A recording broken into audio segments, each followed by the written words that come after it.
It's okay. Off your mind. It's okay. Off your mind. Chai! Now wow, people wey suppose talk truth to power don't off mic. And if we talk, now 500,000 they go summer us, call them hate speech. But fear not, Maiyegun don't come. Him go torchlight every corner, nooks and cranny of all these bad people where they spoil our country.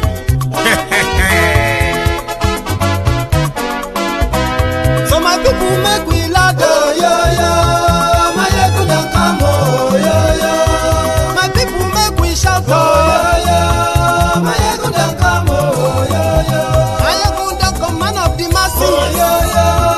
Maiyegun don't come, oh yo yo. Maiyegun diary Politico, oh yo yo. Maiyegun don't come, oh yo yo.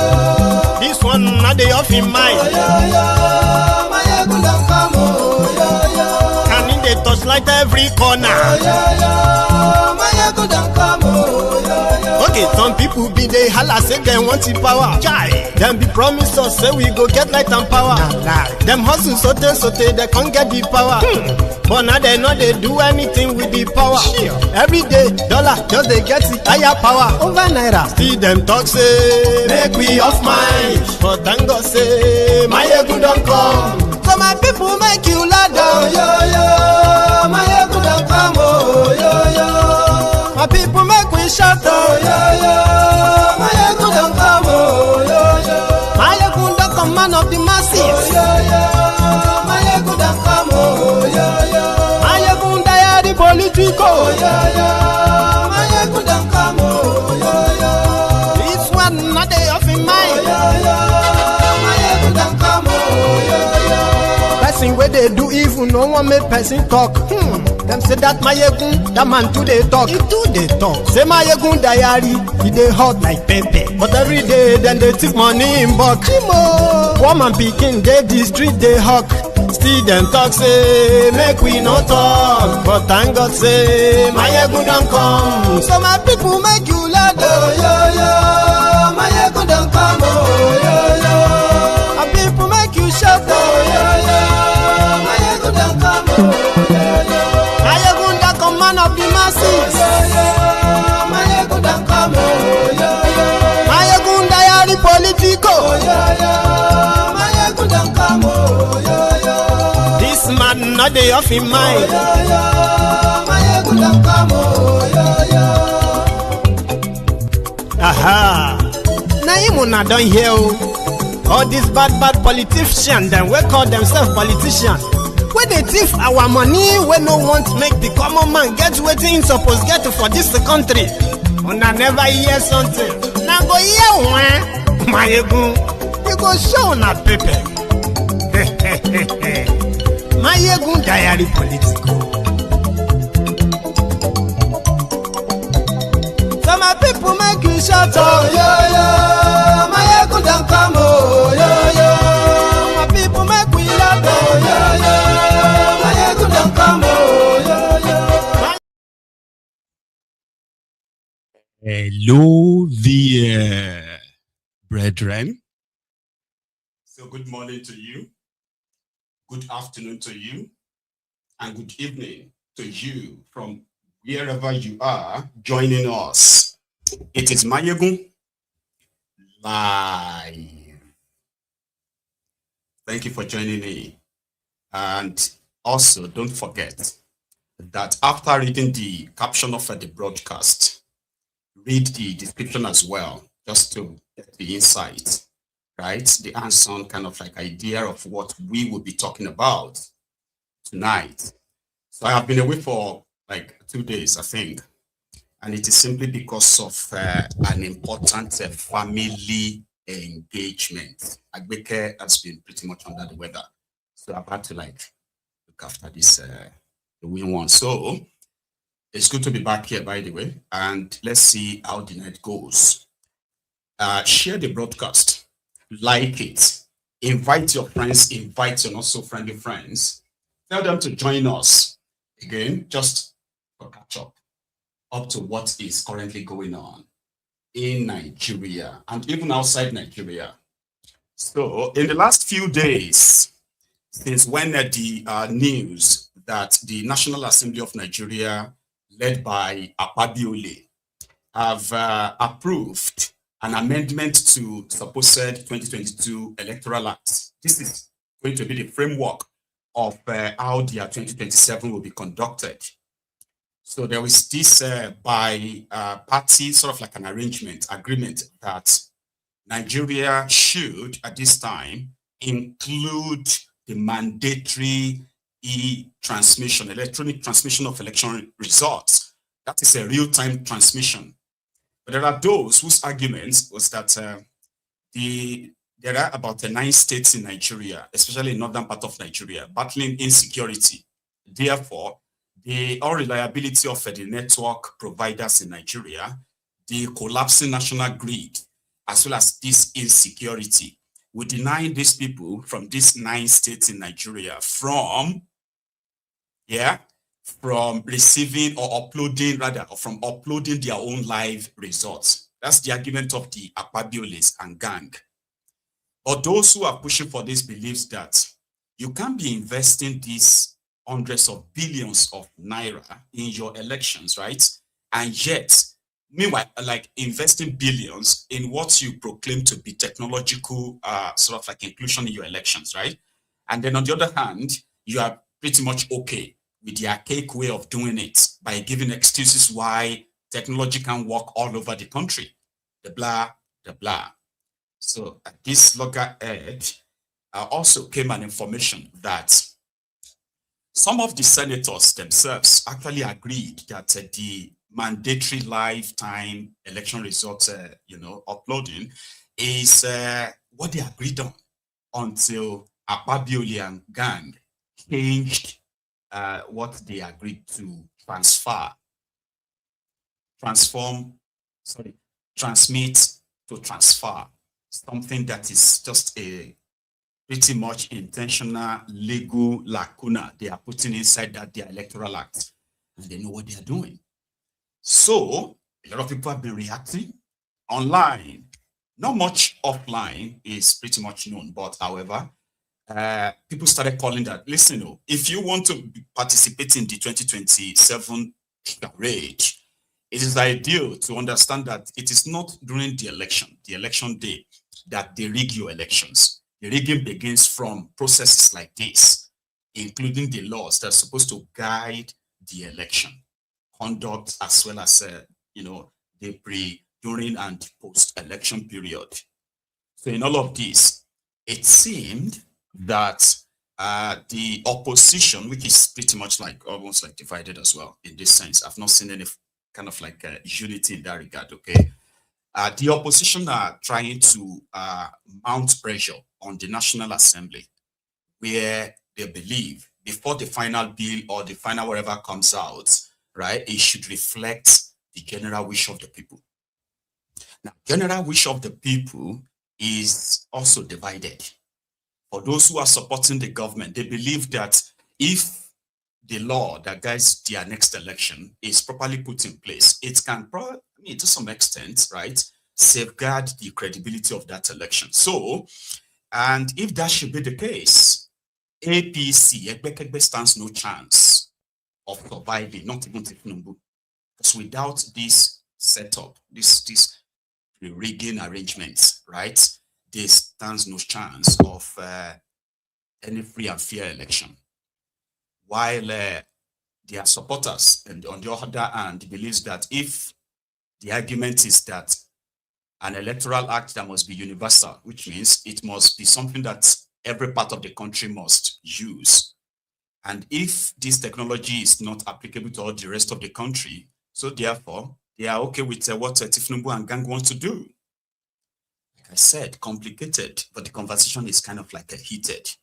So today, in Abuja, before today, the opposition decided to organize, I would say ADC this time, especially the Obedient and others, decided to protest against passing any bill that does not reflect the general yearnings. And in that regard, we thought there should be an opportunity for this opposition to all come together in unison, mobilize their own elected officials, as well as those who are parading themselves as your would-be 2027 saviors. Peter Obi, Atiku, Amechi, El Rufai, Aregbe Mububaba, Kabiru, and the rest of them like that. And even Keneri Dino, you would expect them to be at the forefront to use this opportunity to actually say, if 2027 election is going to be conducted, this is actually how it should be in that regard, but no. But nevertheless, Peter Obi showed up when the people gathered at the National Assembly today. Unfortunately, even though the last time the National Assembly was in session, where they purportedly passed this controversial amendment, right? The Senate adjourned their reconvening time to the 25th of February, which means they were not expected back for the next 2 weeks. However, while Akpabiole said they cannot be intimidated, anybody who feels like they have not done the right thing should go and run for office and contest to be lawmakers just this past weekend, right?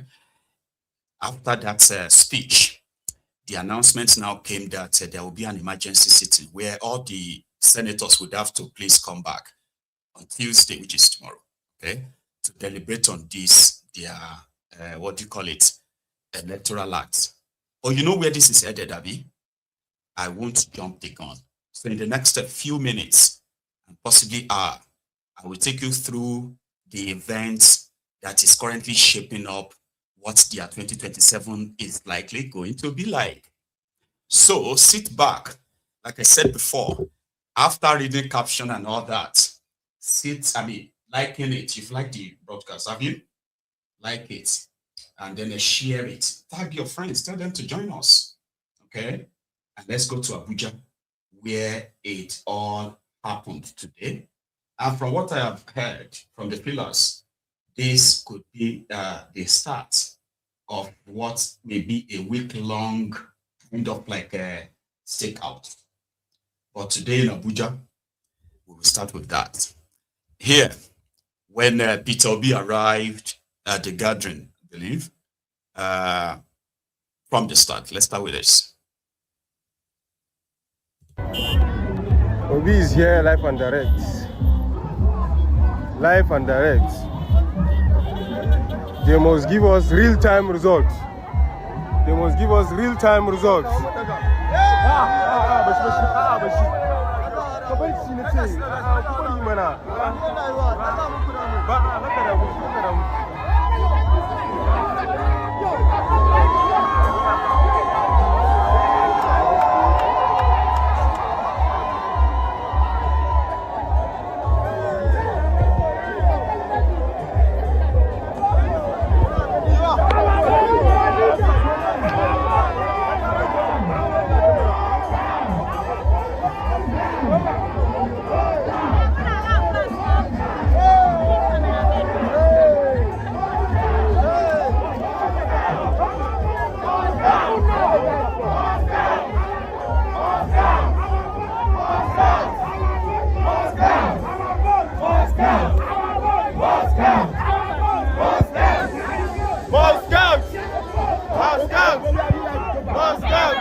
We have suffered the danger. That's what we have suffered before. We don't want any any glitch again. Yes, this is finished. We want things to come back to yes. No more glitch. No more glitch. Akpabio.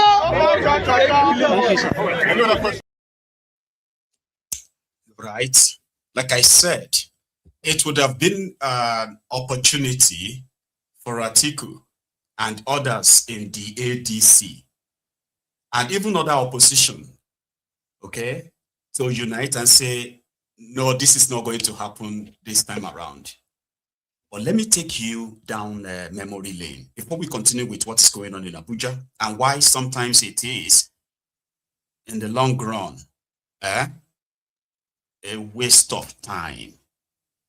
Yeah, the whole election thing is a waste of time, unfortunately, but I'll tell you.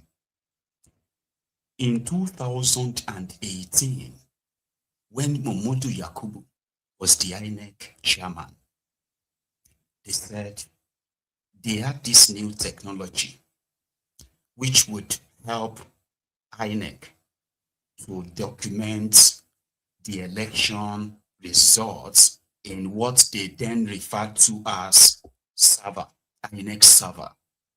It made no sense to me, but it was a very popular thing then, INEC server, because what that meant was that even if they falsify election results, with the real result in the INEC server, accessible by all, especially the opposition that may be challenging the election results, it will be made readily available. Then they conducted the election. Bokwari lost. Atiku and Obi actually won that election. It was such a pure rigging that the famous argument in their court at the time was whether there was an existence of any server, INEC server, INEC server. There were videos, there were interviews where Mamudu Yakubu spoke about this server. But when INEC lawyers appeared before the Supreme Court in 2019, the case between Bokwari and Atiku, INEC denied any existence of server, and that collapsed the case of the opposition because they built their case on the fact that INEC would be compelled to release the original details of the election, but they said it doesn't exist. 65 billion naira technology called the server does not exist.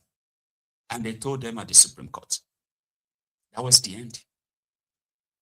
In 2023, prior to 2023, they had an electoral act like this one, which then was that they were introducing another technology.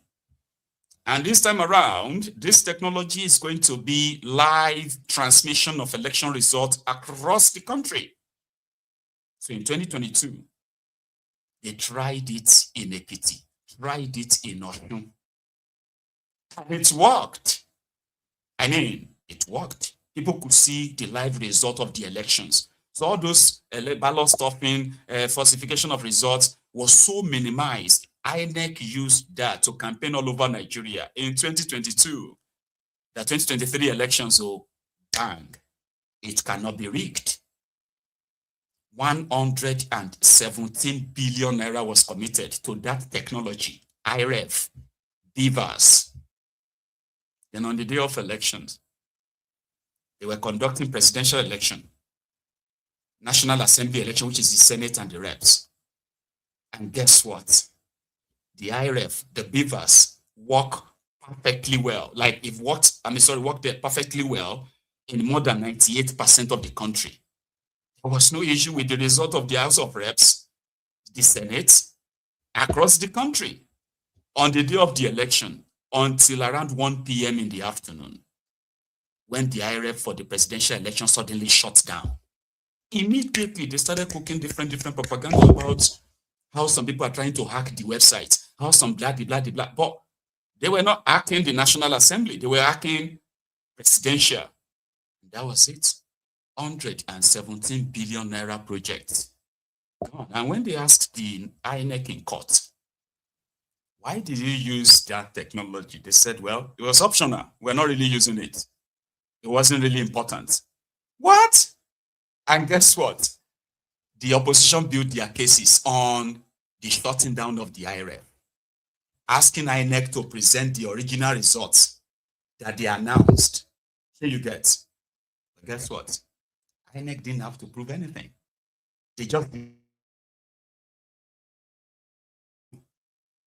Sorry about that. They just denied as much as possible, right?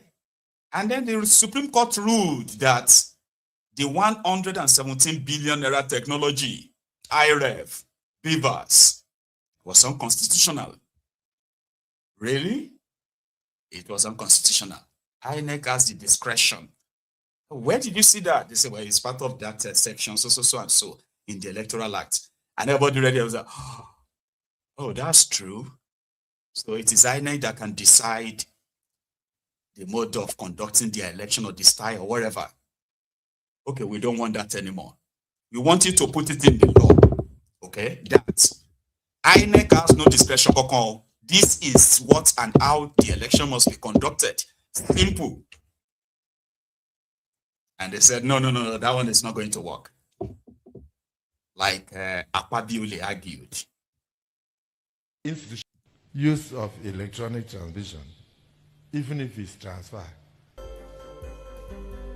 But real time means that in over 9 states where networks are not working because of insecurity, there will be no election results. And nationally means that if the national grid should collapse and no network is working, no election result will be valid. But you see them talking. We even have a young man from Akpabio who is, I think, publicity secretary in one of the parties. You hear him talking, you would think he's Senator Bob, who has seen it all. He doesn't know anything about lawmaking. And he will talk and talk and talk. But what can I say? I can't answer. The Senate does not conduct elections. So we don't deploy technology. We only make laws. INEC must apply the law. The timing, scope, and modalities rest with INEC, acting within the framework of the law enacted by Parliament and interpreted by the Supreme Court, as the Supreme Court had interpreted about this electronic transmission. People should go and read these things. We insist now and always that the electoral reforms must be anchored in law, guided by capacity secured against abuse, and applied uniformly across the nation. Technology, this same Electoral Act that we are saying electronic transfer or not, or whether it was by transfer of votes from one unit to the other, whether they had light or not, despite insecurity, they won in large numbers, thousands and thousands of votes. In fact, in one particular region, the presidential candidate won the 5 states in his region. He won all. He even called into South and took Delta. He went into Lagos and took, with the same act that we are talking about. Maybe it's even better that we leave the act so that they will see that no matter how you jump from here and there, you will still lose. May God bless Nigeria in Jesus' name. Thank you.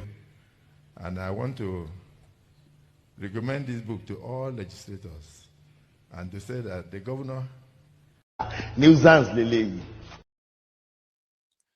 So Akpabiole's argument is that it is the same 2022 Act where, whether it was transfer, whether it was a transmittal, that gave the opposition like Peter Obi the opportunity to be able to win in the East and also win in Lagos and even win some seats in the opposition. That is like a consolation to say, well, you won some now. So why do you want us to change it? We are not the ones conducting elections. That is another part we are going to get to, because even if all of these things is finally put in the old Electoral Act, Kolu won't sign it. And because of the time, they will end up having to say they should just go and use the 2022 like that. And the mediocrity that you have seen these guys displayed in the last years, right? Which is mostly intentional, by the way. They intentionally sabotage the system with an open mediocrity, inefficiency that makes you ask questions like, why? Because it is intentional. It is all to an end, just so you know. But in Abuja today, while Akpabiole and his spouse wine and dined at a book launch in Nigeria, in Uyo or wherever that was, over the weekend. So today, in Abuja, I'm still coming back to Obi's statement, by the way, because he actually really spoke to the press. That part you saw. But watch this. They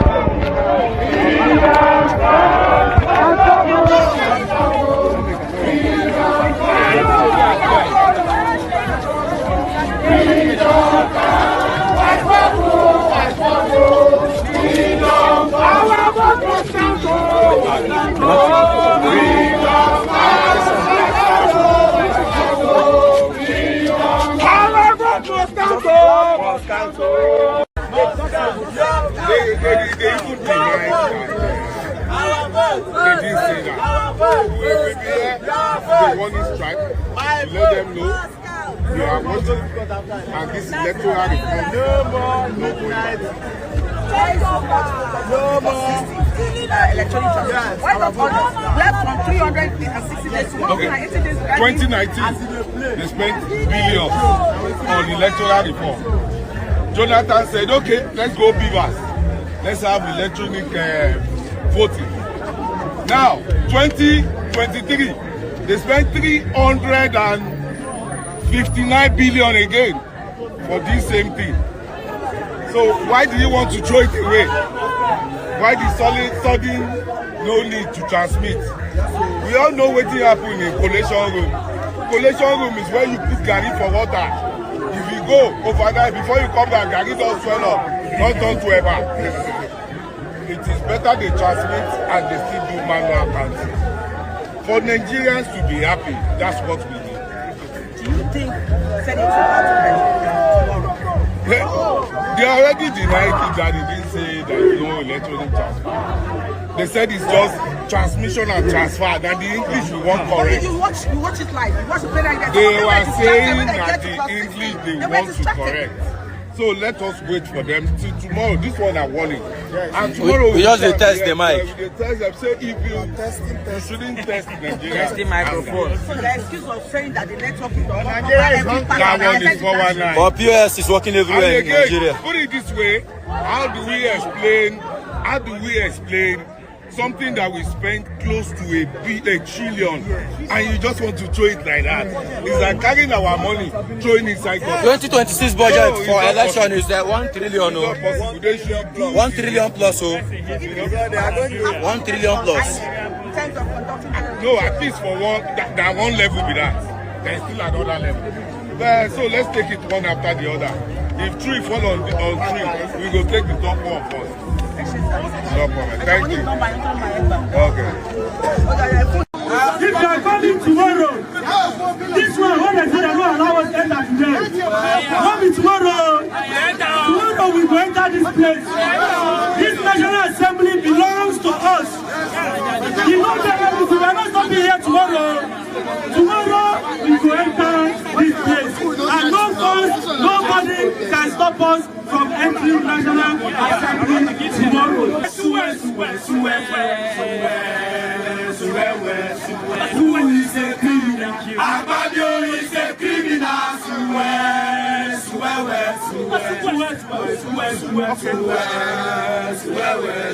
Who is a bandit? Akpabio is a bandit.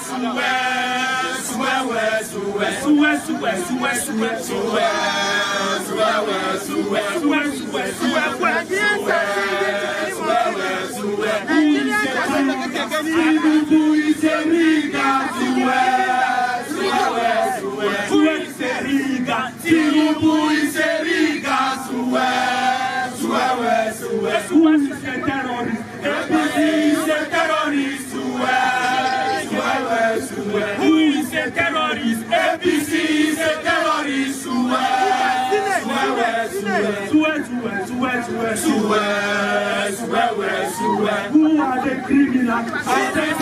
The criminals. Who are the criminals? All the senators criminals.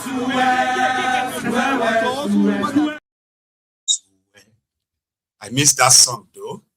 Now that is like two opposing camps making a bit of united front on a common cause. The revolutionists or the revolutionaries. Oh yeah, revolutionists. That's better, right? In Abuja. And they indeed said today is just a warning, so to say. And therefore, I'm going to have you listen to what Obi actually told the media when he appeared. You see, when you have Obi, Atiku, and the rest of them in these guys demanding for a supposed balanced, fair sort of like guidelines, they are having these freezing screens. I'm sorry about that. So those of you are probably wondering, why is it flicking? I have no idea. But good enough, it's back. So imagine if you have to see all of them tomorrow, for instance. Do you really think their soldiers, as usual, their policemen will be there to tear gas them? Well, maybe. But this was be earlier with the protesters. Simple transmission. It's not a difficult thing. Allow the elections to go through the normal process. Whoever wins will accept.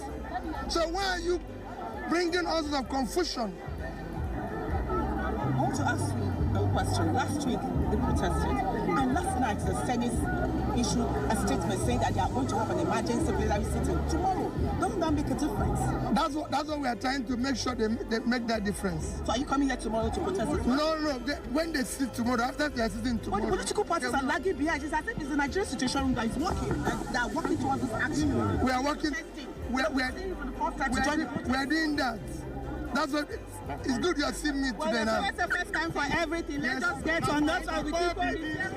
Amechi. Yeah, we'll stay with you.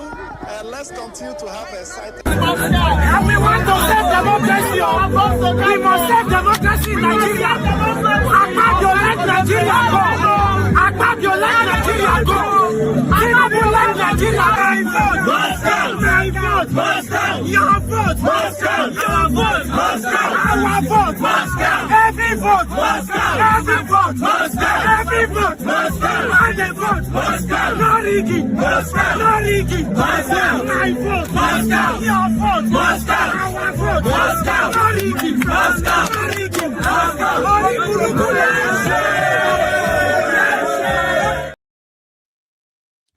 Peter.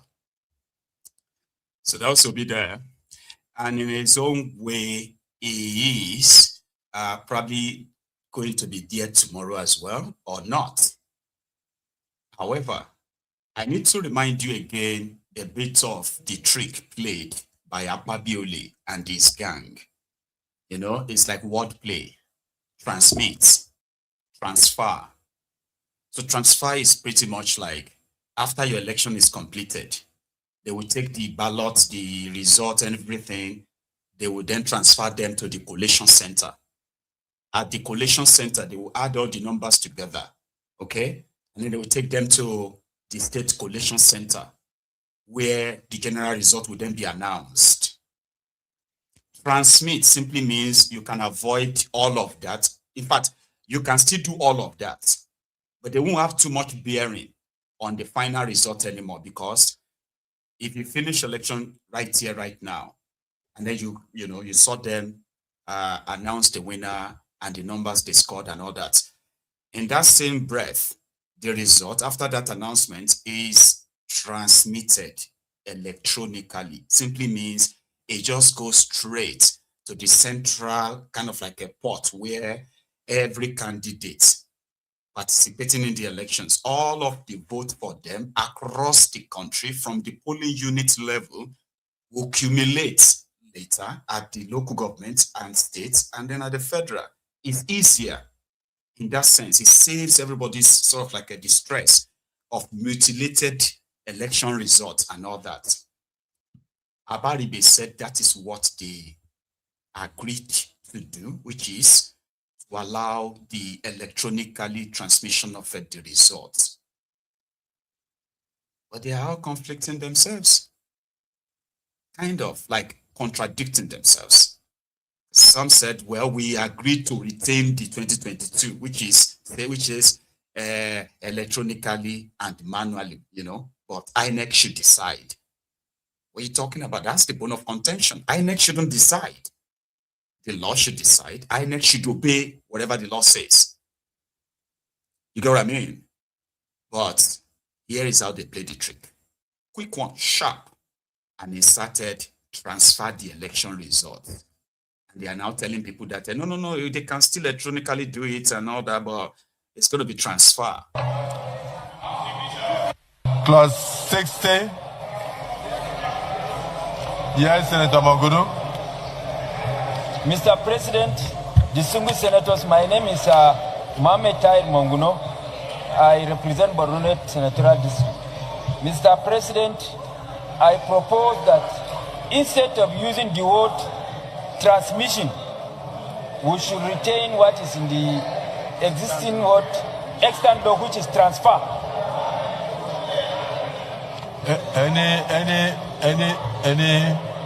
Any seconder? Yes, second. Yes, DSP. I second. Okay. The motion has been moved and seconded. Those in support say aye. Those against say nay. The ayes have it. Can we go to... I hope you heard what they said. Clause 61. So that's how they play a quick one. Even if the opposition senators had opposed that move, they still won't actually have the number, okay, to overturn the decision of Akpabiole and gang. I want us to remember that factor. Because in the last 2 years, you've seen many of these APC, didn't control the 2/3 of the National Assembly until, the opposition lawmakers started cross-carpeting and their state governors to APC, which now gives APC the full control. They could make any law, they could pass anything without any much objection, no? So Akpabiole went on to say this at that book launch I shared with you earlier. Watch this. Institutions. Democracy breathes through such interrogation. But I don't think citizens are free to abuse the legislature. I give you an example. There is a man who heads one NGO, or a CSO. He was on television the other day. He was abusing the current Nigerian Senate that he makes money from. And he said that the Senate is the worst since the world was founded. And he's judging us by something that is incoherent. Electoral Act amendment that is incompleted. We have not completed it, but they are already on television. You see all sort of panels. Because they don't understand lawmaking. They don't even know that even the one in the Senate is not completed until we look at the votes and proceedings. So, when we bring out the votes and proceedings, any senator has a right to rise up and say on clause 3, this was what we agreed upon. And if those who are recording through the verbatim recorder disagree or agree, we amend it before we approve the votes and proceedings. That is the only time you can now talk about what the Senate has done or what the Senate has not done. But already people are on television abusing the Senate, talking about the Senate, even when what we did has not yet been approved by the same Senate. It's incomplete. Your Excellency, see how you are better than us. Once you decide, nobody will question and they will understand. But in our own case, we have so many processes, from moving the motion, from bringing it up, going to passing through second reading, and then going to public hearing, coming back to this, and even in votes and proceedings that are yet to be approved, people are already concluding. I can't talk because I only hold the gavel, and I drop when they tell me to drop. When they say aye, if they say nay, I will not drop the gavel. Am I right or wrong? But I can still drop it and shout that the nays have it. But in this case, we are yet to complete the process. So why are people setting up panels in all television studios and then abusing, and then people have become mouth legislators? Go and contest election if you want to talk about lawmaking, and go and join them and make the law. People who have never even done like Senator Bob did over a century, still a century ago. None of them has even been elected councillor yet, but they are on television abusing senators, abusing members of the legislature. But I leave them to God. We will not be intimidated. We will do what is right for this country, and our expression, our lawmaking will reflect the feelings of the generality of Nigerians, not that of one NGO or somebody who gets money from the European Union to carry senators to Lagos and then go and then ask them for account and then hand over a paper and say, go and pass. That is not lawmaking. Retreats are not lawmaking. Retreats are part of consultations. Distinguished English is saying, am I right or wrong? So why do you think that paper you agreed in Lagos during retreat is what must be agreed on the floor?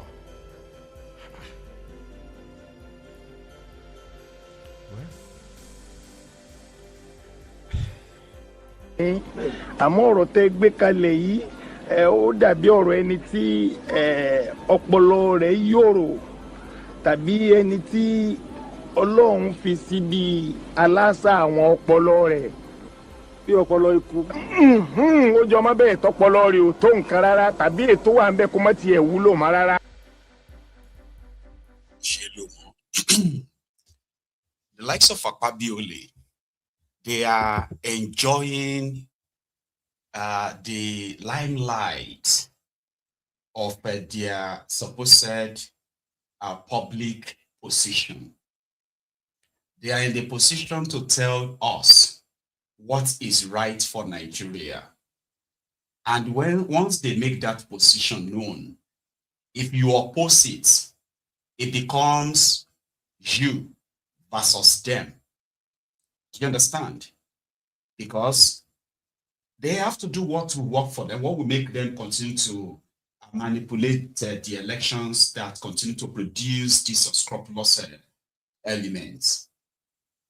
So if you do not agree with that, you are possibly enemy of the country. That is the context in which they are actually running the country. You get that now? So if you are seen as a friend, sometimes your criticism can be seen as pure eye service, just kind of want to sound more or less like you belong, but genuinely they know you are. You don't mean anything you say. But the moment they see you as a real opposition that is probably coming to replace them, then you become enemy of the country. It is one concept that they have been using in that system, that rotten system, right, for decades. I mean, successive regimes in Nigeria have deployed that. If you disagree with those in power, in that sense, then you are considered as enemy of the states. For those who have been in that position severally, they will tell you. So to the likes of Akpabiole, we are telling you that there is no network, there is no clinical. So why don't you just believe us? We know what is good for this country. 9 states. In this day and time where you have Starlink, which is also operating in Nigeria, by the way, billions, and this time trillions is being budgeted for another charade. But the framework is that they are already setting that up to fail, simply because they believe that the old and archaic way of doing it favors the establishment. Going digital fully in that regard will be too much of a risk for the beneficiaries of people within the establishment. And that's what unites them. It is not about what people want or how people want it. And like in 2020, remember when they told you that if you do not agree with the way they are running the country, maybe you should go and run for election. And a lot of you started the campaign to go and make sure that you join their politics, register to vote and mobilize and all that, only for them to rig you out again. And they're about to do it again. And this time they are saying, no, they have the idea, it's perfect. We haven't finished. Come on, man. This shouldn't be so controversial if you have done what is right initially, right? And that is to ensure that a mandatory real-time election result is included. That's very straightforward and simple. Whatever is going to make it difficult should be what you should be working towards to ensure that every part of the country is covered. For the sake of the country, for God's sake. They don't give a damn about the country, if you come to think of it. Not that they really care. In that sense, you see them fight or even organize to kill people, bring their military or their policemen out to shoot the armless protesters and all of that. They're not doing it because they love Nigeria. No. They're doing it because it is the only way to protect everything they've managed to steal from you. Election is just like the ritual, and they want it to be so. All these expectations about free and fair elections, come on, man, there's no free and fair election anywhere. They know that. So they have to curate it. They have to, it's like a script. So you are playing a part, they are playing their part, but they are the author, they are the director, they are the producer. They want it to have a predetermined end. So the idea of free and fair election in your own imagination is so contradictory to what they have in mind. And maybe this is the time everybody will find out. Maybe this is the time you're kind of going to get to know that their interest is not your interest. You know, they always say that there is no permanent enemy or permanent friends in politics, only permanent interest. I have asked many times, whose interest is driving these guys? If it is your interest that is actually driving them, it shouldn't be so difficult for them to align with what a lot of you think is right. It doesn't work that way. Now, still on this their issue of their Electoral Act, here is what the supposed chairman of the ADC, the coalition, David Mark, had to say in response to Akpabiole. Just give us free and fair election. Really? Give you free and fair election? Your Excellency, my brother and friend, a very distinguished senator of the Federal Republic of Nigeria, who is the president of the Senate of the Federal Republic of Nigeria, Godswin Akpabio. My friend and brother, the executive governor of Akwa State, the author of the book and his dear wife, that there should be electronic transmission. Let INEC decide whether they can do or they cannot do it. Don't speak for INEC, just speak for the National Assembly.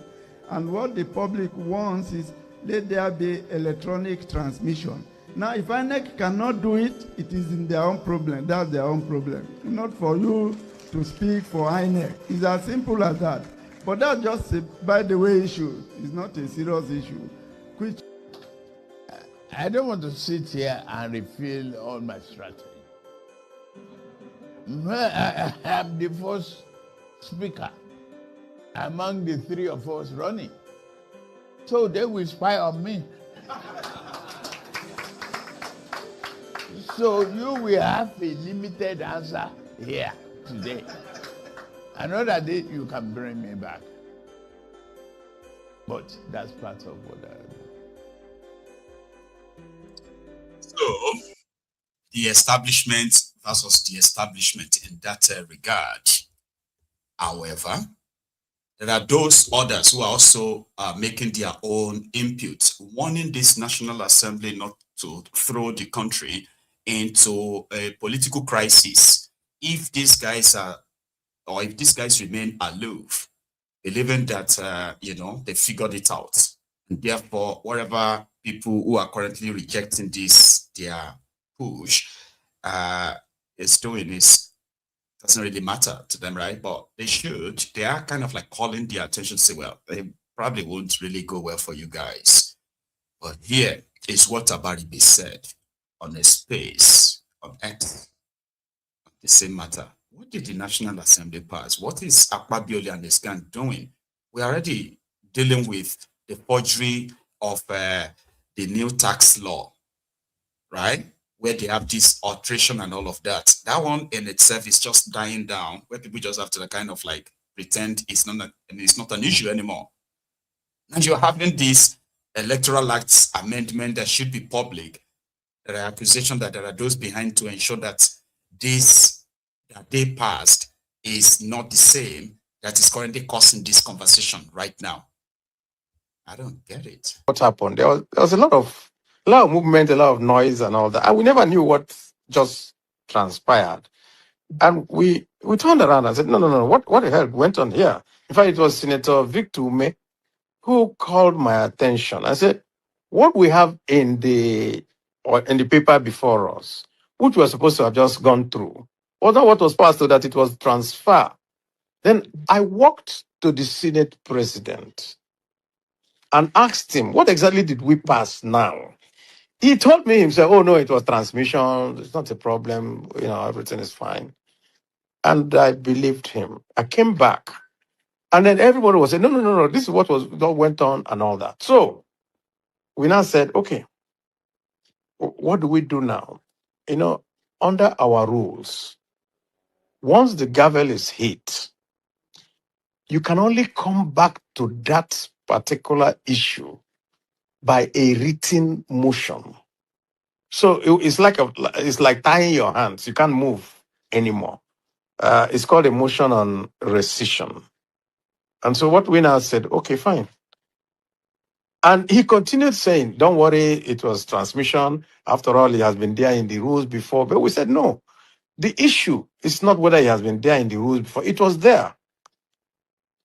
But it was there as an internal matter and a guideline of the INEC. And the Supreme Court ruled that the fact that it's a guideline of INEC does not make it law. That's why everybody wanted to be put in the law. So, where do we stand today?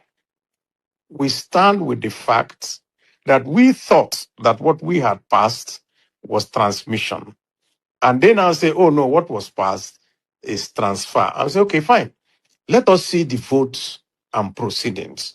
Usually, when you finish all your work in the Senate and do everything, the votes and proceedings which follow on the next legislative day, you have to pass it.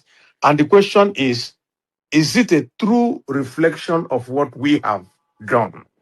So we intend, and in our press conference, we said it very clearly, we want to see the votes and proceedings and know exactly what they have put there as what we passed. If what they have put there as what we passed is transfer according to the 2022 Act, then it means that we will have to activate the next step of our resistance. Because the problem is very simple. If we don't stop this, if we don't make the transmission of results in the law, they're still going to do exactly what they do in 2023. Write results, call it, and tell you to go to court. When you now get to court, the court will now tell you that it's not in the law. That's it. What's up? You get the message. That is Senator Yunaya Abaribe. It was part of the entire process until the last minute when an oversight happened. He was believing that he was supporting, the amendment where the electronic transmission of election results will become law. But he didn't know that he wasn't reading transmission. He was reading transfer until the gavels, dropped. And there's nothing they can do. So right now, they are now trying to find out if the same, listen to this trickle, they want to find out if all the senators received the same prayers, about this amendment to be made as an electronic transmission, or did they also receive transfer in that part of the section? So you get now. It's like you are writing something now. You say section 5B. The election result must be electronically transmitted. And then you are like, okay, yeah, that's what we want. Meanwhile, others received, this election must be through manual transfer. So is it possible that some senators were given a section that says electronic transmission of results, and the others were given transfer of results manually in the same chamber? Why they all said, those in support of the motion say hi, they say hi. Those against say nil, no nil, gaff. Only to discover that they just supported the retention of the old one that caused friction in 2023. So, isn't that even like a crime if that is the case? A senator that participated is now wondering if they were probably played that minute. There is another one from Bauchi. Yeah. His name is Abdunengi. Still on the matter. The 2027 journey. They pave the road, dig the hole in the middle of the road, pave the other parts, the lacuna and the rest of it that will shape your 2027 if you are paying attention. Here is Ningi. Thank you so much indeed. Yeah. You and your colleagues, about 17 or so of you, came out after plenary on last Wednesday, or Thursday. The House has party through fourth reading, but you envisaged that there was something wrong. Did you envisage that this kind of agitation will follow? Well, the entire story has not been told, and it is important for Nigerians to understand the whole story. This is a process. As a member of the Electoral Committee, this is a process that started almost 2 years ago. And it was this same Akpabio and Tajuddin that provided funding and the roadmap for all these exercises.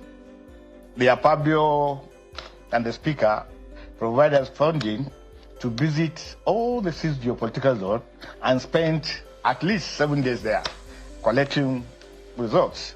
And then we came back to Abuja, had a retreat in everything that we collected. For 3 weeks, we were studying all the submissions. We went to Lagos to finalize this arrangement. And in every step we have taken, INEC is involved, civil organizations are involved, international civil liberties are involved, Nigerian bar associations are involved, women groups are involved. And the issue of that e-transmission was an issue that is bipartisan in nature. You have submission from Lagos, APC, agreed.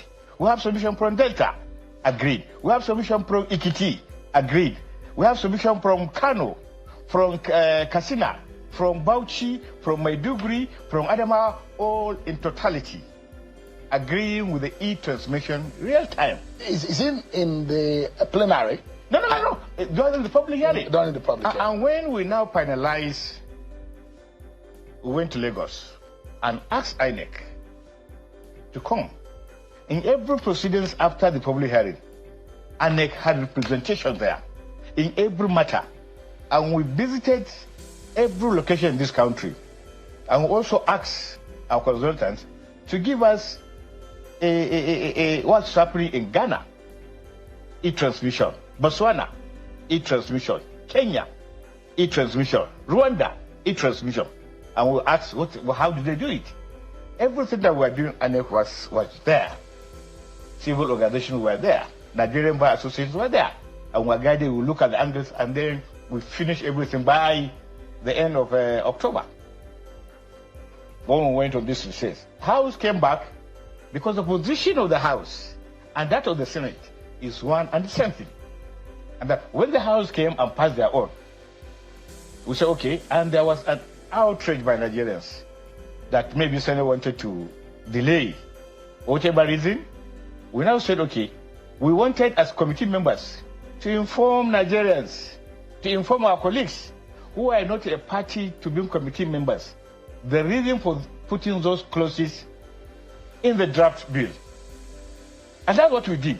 We took 2 days, had an executive session, and we acquainted every member that was present as to the necessity and the importance of each clause that we brought from the general public. And we agreed these are things that we are going to now take to Committee of the Whole, which is the final arbiter in agreement to these things. Then all of a sudden, we found some members, some of our colleagues, who were not a party to the executive session for the first time, for the second time, coming to Committee of the Whole to now raise questions that ab initio we had dealt with in an executive session.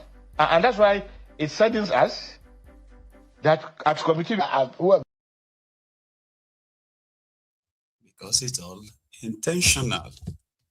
They did all of that only for few guys to throw it all out.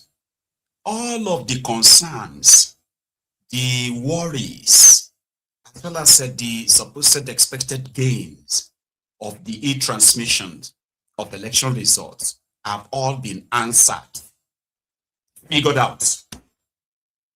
Akpabiole and his gang are now acting, and they are very much aware, so they are now acting dumb. Oh, you want us to go and do e-transmission, when Nigeria doesn't have electricity? They are even using that to explain to people right now that national grid is collapsing. So on the election day, if national grid collapse now, and the internet is not working, so does that mean that there will be no election results? The blah. All of this have been answered. Nigeria government is not powering the power stations in Nigeria. I mean, that's something that is known publicly for more than 20 years now. I mean, if you want to cut it down. So when did Nigeria National Grid started powering the masts, MTN mast, all these guys' mast in Nigeria? When did that become the major one? And on the election day, National Grid will collapse as a reason why they can't let you have that. So they did all of that job, all the field work, all of the consultations and the rest of that, all because they said they wanted to know what people want and how this could be done. Consultants, people offered free job and all of that to put this whole thing together. Only for a few guys to be like, no, we can't do that too. Let's tell them that there's insecurity in Borno and Sokoto. Because Sokoto and Borno have insecurity, internet is not working. So we cannot do it for the rest of the country. But terrorists who are locked straight deep inside the Sokoto jungle, right, and Borno jungle are able to upload 5 gig, 10 gig, 20 gig size videos on social media conveniently. But Nigeria, the almighty Nigeria, can't actually have a network that conducts real elections. But they have planned to take ballot papers to all these insecure places. So the only problem is to announce the result from there, transmit it. So here is a Ronuku that is trying to convince us that people are asking for e-transmission of election results in the almighty giant of Africa in 2026. And somebody said, a Ronuku older Ronuku said, they are asking for this e-transmission because they want to hack the election and make them lose. Ridiculous, right? You can't shame the shameless. Get it very clear. I'm neither the Senate nor the Nigerians. But we can reason logically. You are saying to me that over all the polling booths in Nigeria should transmit electronically real time. Now, one, does the telecom operators have that capability?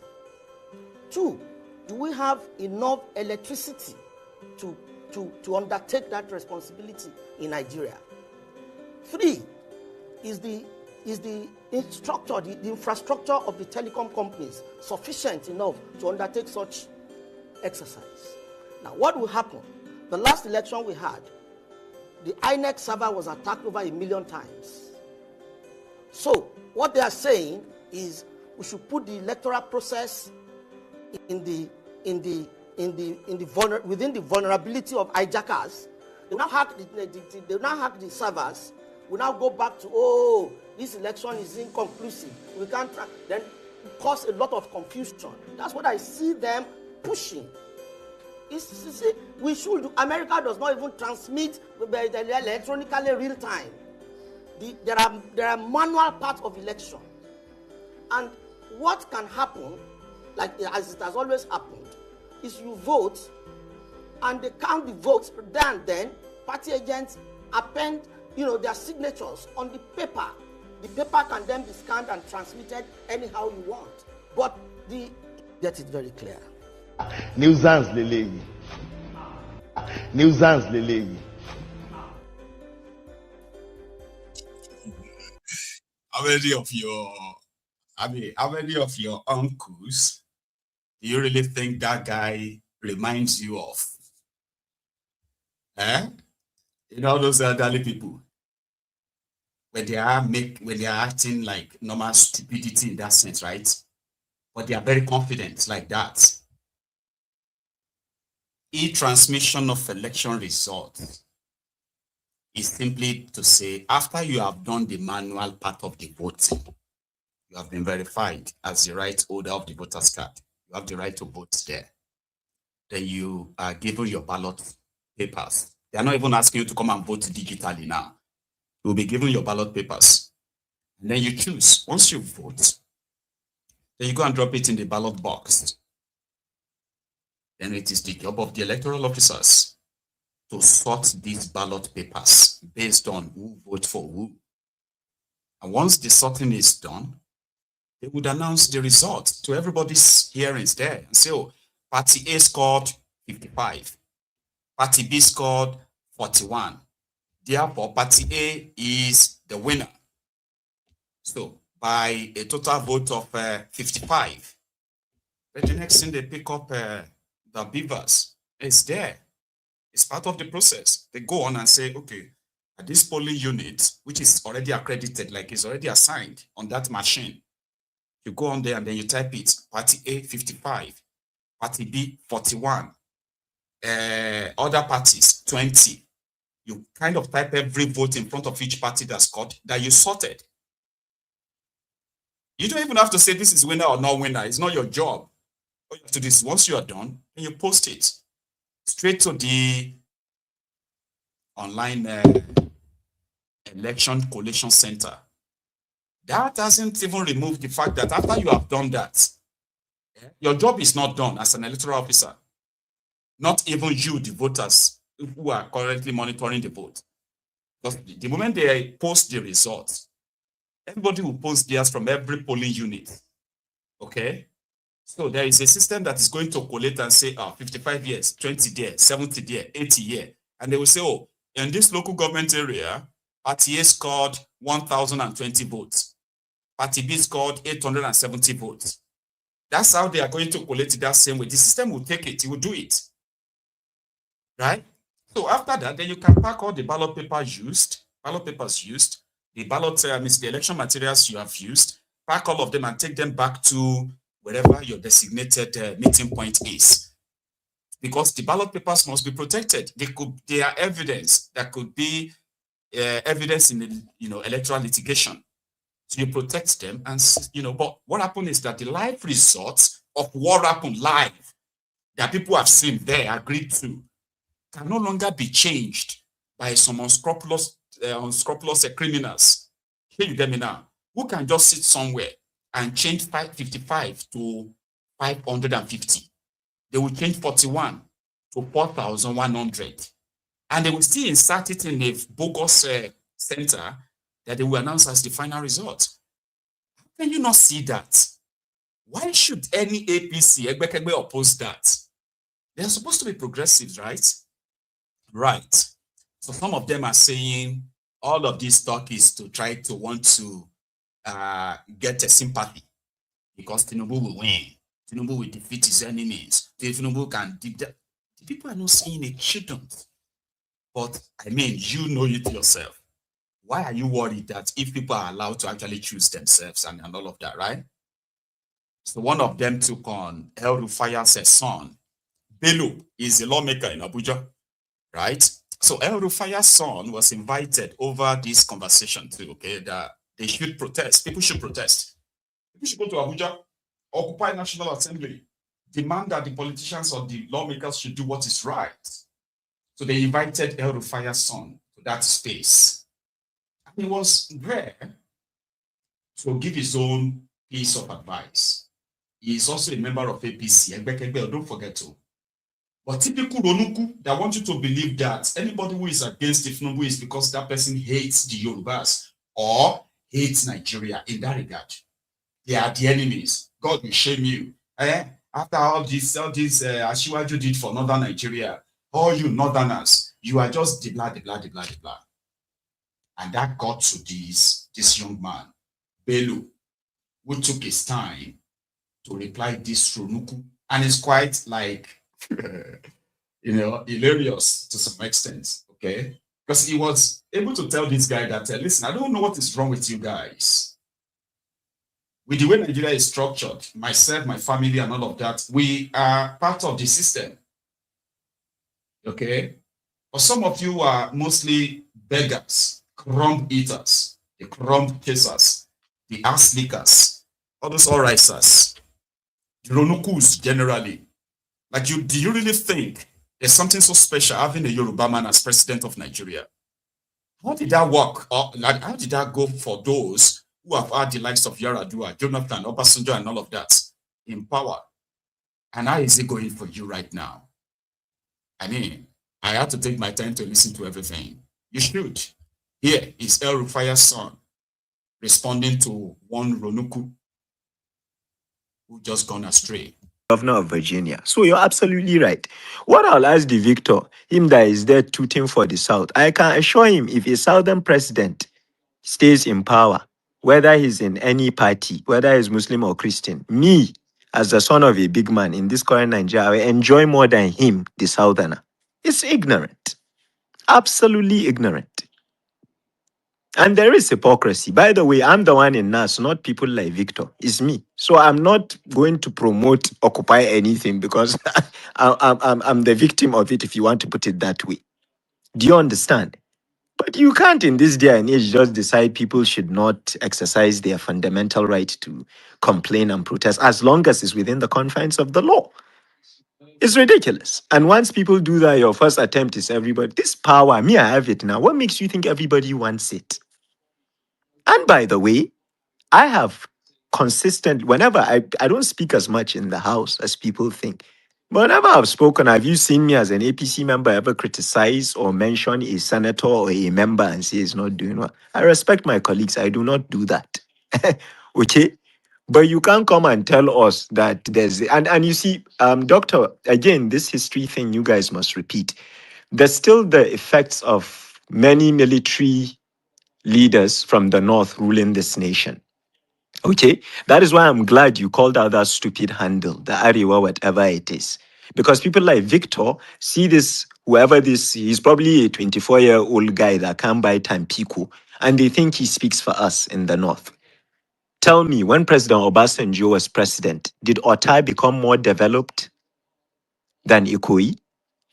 And when President Jonathan was president, what exactly happened in Otuoke that is above? Did Otuoke suddenly become Stockholm or London? And when President Eradua, God bless his soul, was president of Nigeria, I don't recall a time where out-of-school children declined in Katsina or Eradua. So, Victor, I'm glad you've run away. Don't come here and try nonsense. People open their space, allow people to call us out as leaders. People don't have to insult, but even if it comes to insults, prophets were insulted. What are you talking about? I have never, ever sat with any opposition member because I am in APC. I will not do it. The reason I dealt with you earlier on is because you're part of the people pushing the perception that this is about honor. Some of us take honor seriously. We don't have to rely on 200K to say, if right now Doctor opens a space and says, let's analyze El Rufai's administration in 8 years. I have the mental capacity. I bet you Diplomat will be defending my father more than me. I can say, this is why I think he did excellently well, and this is why I think he's flawed. Does that mean I don't like him? What sort of nonsense is this? And you people come on here, you are creating a younger generation. I'm glad Doctor mentioned your age. I'm 38. You are older than me. Let me even cast you more. No screenshots here. The first time you messaged me was to commend something I did.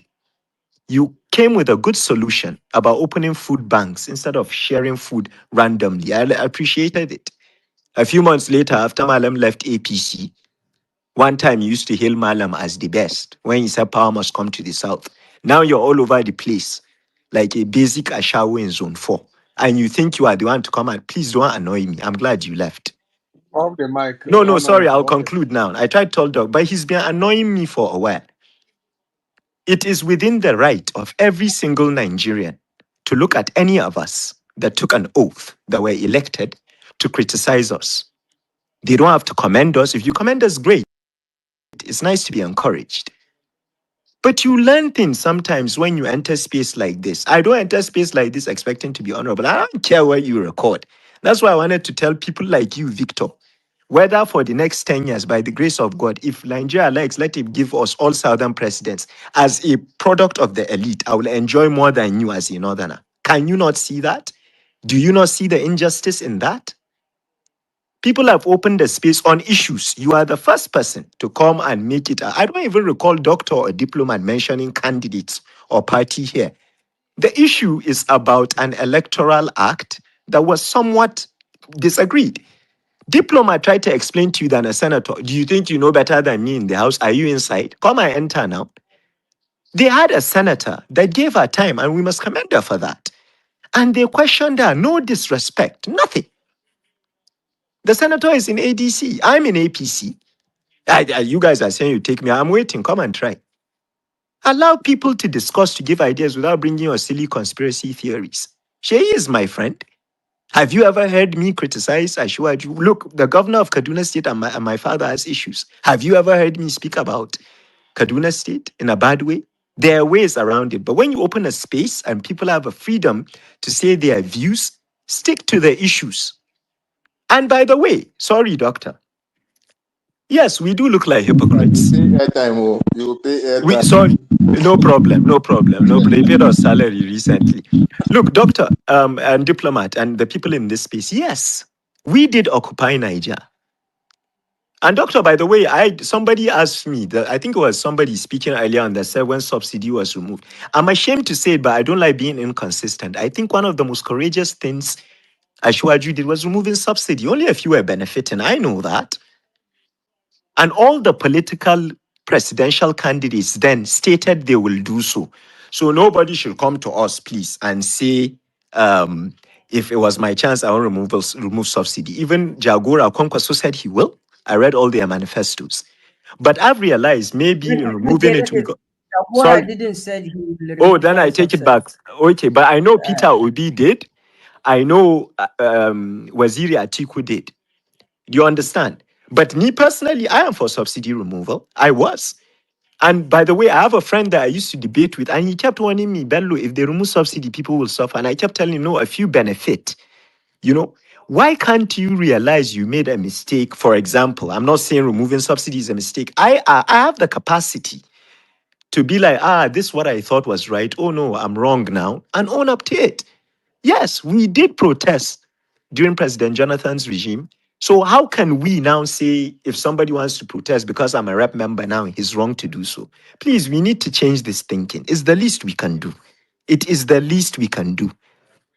Just because you are in APC like I am, doesn't mean you shouldn't support electoral reforms. Does that mean you're a traitor? I mean, what are we doing here?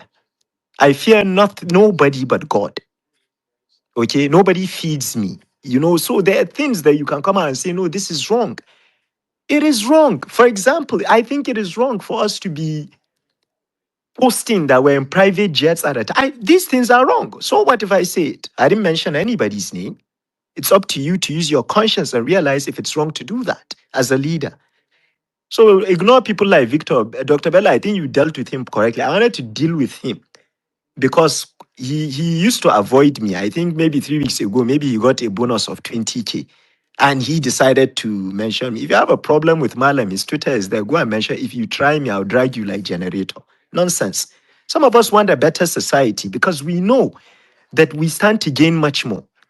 You came to this space, diplomat really explained everything to you, the work they've done, calling a senator. Dr. Bello gave you to, you are here lying that he said he regretted. I know Dr. Bello's family. They are from Kaduna. They are PDP early on. He's in PRP now. You come with your conspiracy. Since when I born, you never seen this kind of abuse before. Turubu, I must abuse you. Turubu, number one, Oguokiyapa. Turubu number two, Oguokiyama. Turubu number three, Oguokiya your children.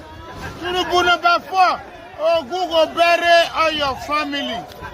Turubu is a goat to you. A goat to you. Turubu is a goat to you. And Wausa. So that's Orufaya's son. Yeah, beaming with such confidence, you know. But it's what's going to be expected, though. Don't fret it. The African Wahala. If the shit goes down now, you are going to see among these politicians and the beneficiaries of the rotten system that will automatically switch to the people's side. And somehow, it is to some people boost their own morals and all of that, boost their confidence in going further to say, oh, their sons have joined us. Oh, the wife has joined us. Oh, the husband has joined the people, speaking this and that. You know what I mean? It's expected. Just to leave Nigeria will get to that stage and all that. Nothing is pointing to that yet. So let's go back to this, their talk around their electoral act, because that's where we are spending more time this evening, or probably where we are spending more catch-up time. Here is Adebayo, the guy who happened to be the SDP presidential candidate in 2023. He has an advice for the Akpabiole's National Assembly, maybe for APC too. Let me seize this opportunity to warn Senator Godswill Akpabio, Speaker Abbas, those who work in National Assembly, and President Tinubu. I can tell you, we are extremely serious and sensitive about this electronic transmission. And if they want the democracy to end on this subject, we will give it to them. They must put it, because that's what the people want. Or they should resign and leave the place. If they think we are going to make noise for 2-3 days and forget about it, we are not. If you don't do electronic transmission, if you don't put it in the law, this election will not hold. And the government will leave. They must put it. We are not joking. If we have to do whatever it takes to make them do it, legally, because they are not acting legally, so we'll do pragmatically. I can tell you, we are gentle, we love the country, we want the system to run, but if they play a monkey game with us on this issue of electronic transmission, I don't mind to contest an election that is free and fair and I lose. I will salute the winner. But if you want to turn yourself to a center of electoral bandits and hijack every opportunity that the people want for peaceful improvement of our lot, anyone who is skating and dancing around the issue of electronic transmission definitely has shown you the first warning that they don't want free and fair election. Let me. Ha! I will not allow you to. Help me! Help me! Help me! Help me! Help me! Help me! Help me! Help me! If they carry me, they go. We are not know. Help me! Help me! Ha! I will not allow you to. Help me! Help me! Help me! Help me! Help me! Help me! Help me! Help me! If they carry me, they go. We are not know. Help me! Help me! You know why I had to play that, right? It's because somebody said Enupo. You know, Adebayo was being very pragmatic, like he said. And people don't like anybody that talks like that. Because to them, people are always like, I don't know if the DSS grab him now. And all of that stuff. So, but he wants you to say that you, the victims of bad governance, the victims of manipulated elections, right? You are the ones who are supposed to say, If they cannot give us what we want, they should go. And Adebayo believes he's speaking for you, but typical Nigerians, oh, Benny, you're not speaking for me. Who be this one? That's what you start hearing. And I don't know if you have noticed that Peter Obi that you have right now is different from the Peter Obi that you had in 2023. If you have not been paying attention, I am calling your attention to it. Yeah, he is going to be more confrontational now than he was in your 2023 review. Or maybe that will be determined by how the ADC finally play this whole thing out. But to Kenneth Okonkwo, he believes that if by any means this part of their electoral act is amended to suit what the people want and Tinubu signed it, at the level in Nigeria today, even if Tinubu is the only candidate, no opposition, Tinubu will still lose. How? Listen to him. Discussing, because they know what they have already agreed on. So they will just be saying, I, in all this. They will not know that some evil has been done. Let me tell you something. Even if Tinubu comes out unopposed in 2027, he will fail. Because our constitution is clear. That even if you are the only person that came out, they will still ask Nigerians to vote whether yes or no, that you will. More people will vote no. How can you vote yes? No, let me tell you. Would there be any person that is sane that will transport himself under the new flight ticket cost of Tinubu, 500,000 naira, to go to his village, to go to the cubicle, to vote for Tinubu? No, is it possible? Okay, without preempting things. The person cannot even travel through the land because he will be afraid that he will be terrorized, kidnapped, or killed. The person cannot travel through the air because he can't afford the air ticket. The person cannot travel through the sea because, one, river may not have reached his village, and even if he travels, he will die. Can't you? You're hearing about boats capsizing every day. Especially in Niger State. But the problem... So it is hopeless. And they now want to rig the election before it starts, and they are making a mess of the Electoral Act 2022. Let me tell you, without mandatory electronic transmission of results, there is no Electoral Act that encourages technology. Okay. And INEC itself, of course, you know, the only reason we are doing this is because everybody has lost confidence in INEC. In that Supreme Court judgment, Justice Inyango Koro, Justice of the Supreme Court, as he still is, he said, truth be told, that the non-transmission of the election results into the INEC Rev portal in real time, electronically, reduced the confidence of the people in the election.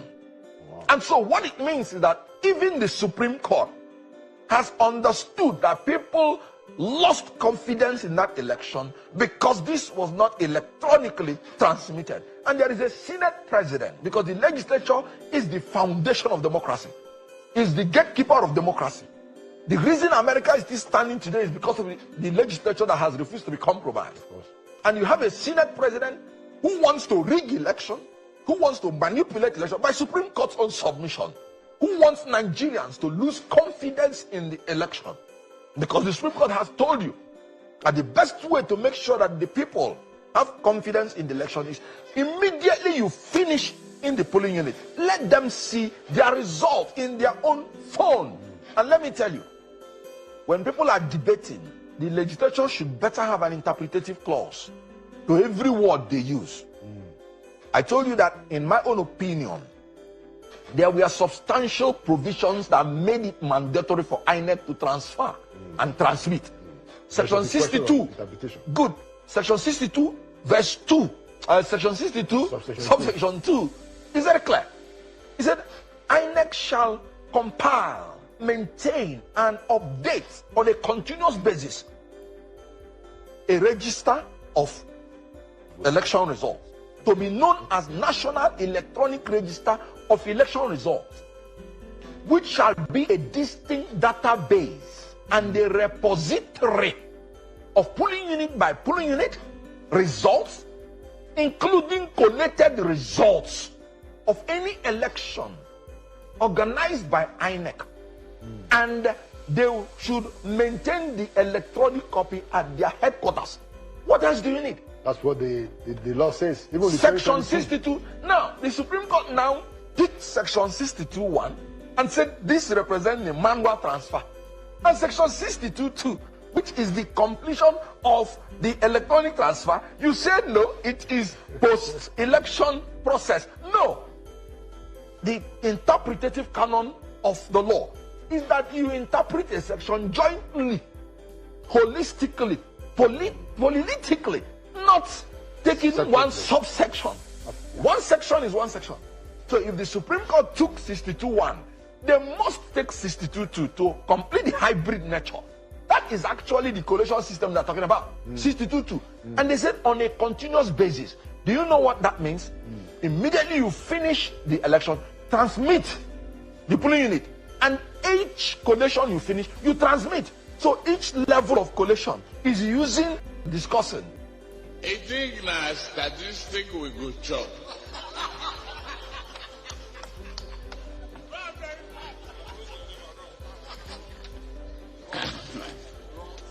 A lie with arithmetic that no Indian can solve it.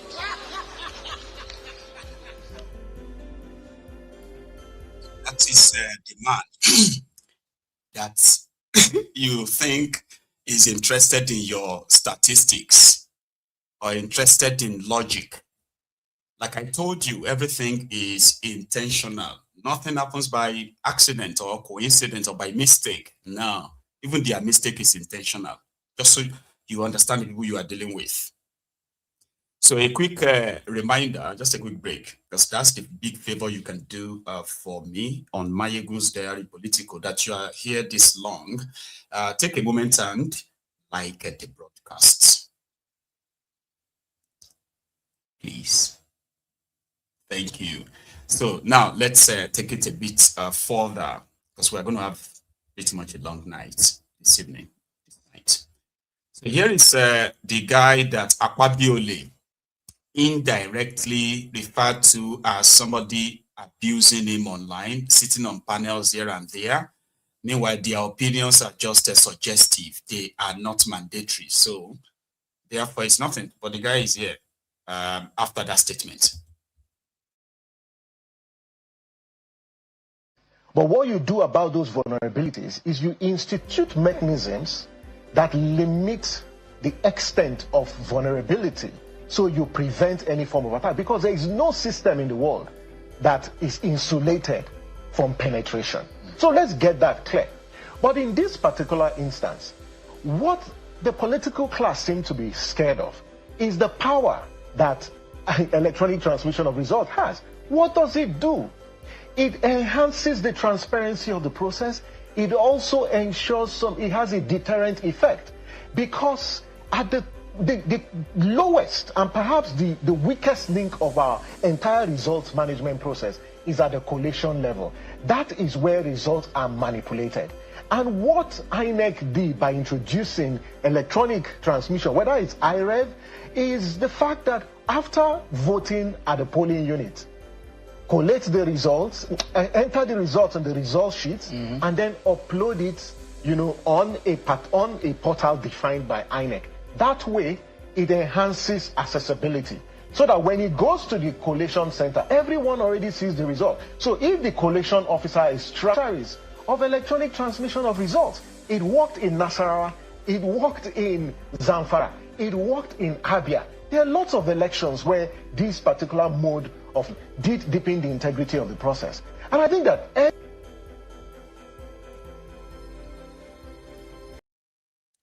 but they know what they are doing. The manipulation part is something that they want to keep in their control. They can't lose control of that. And that's the bone of contention.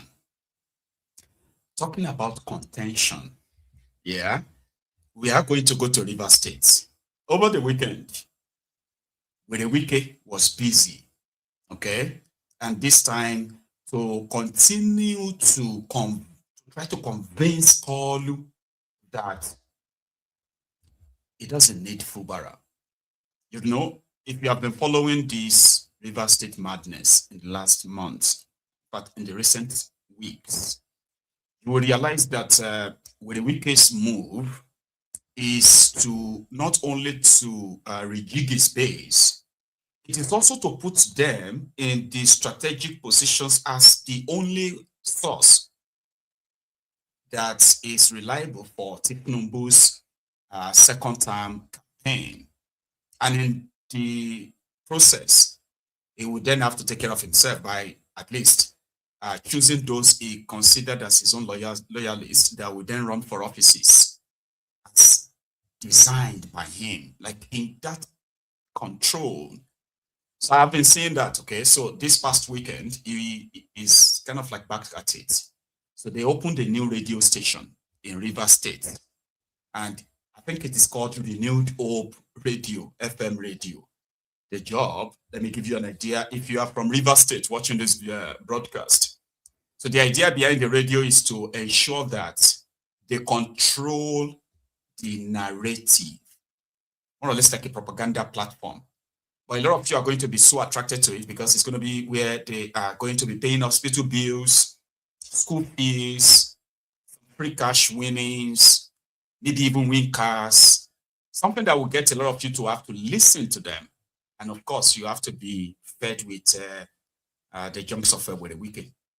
So here, the Renewed Hope Radio. Because Wike is now passing the message to Kalu that he doesn't need Fubara. Fubara doesn't have any structure. He doesn't have any control of anything. So they should leave everything to him. That's the way I see it. But I don't know how you see it or you will see it.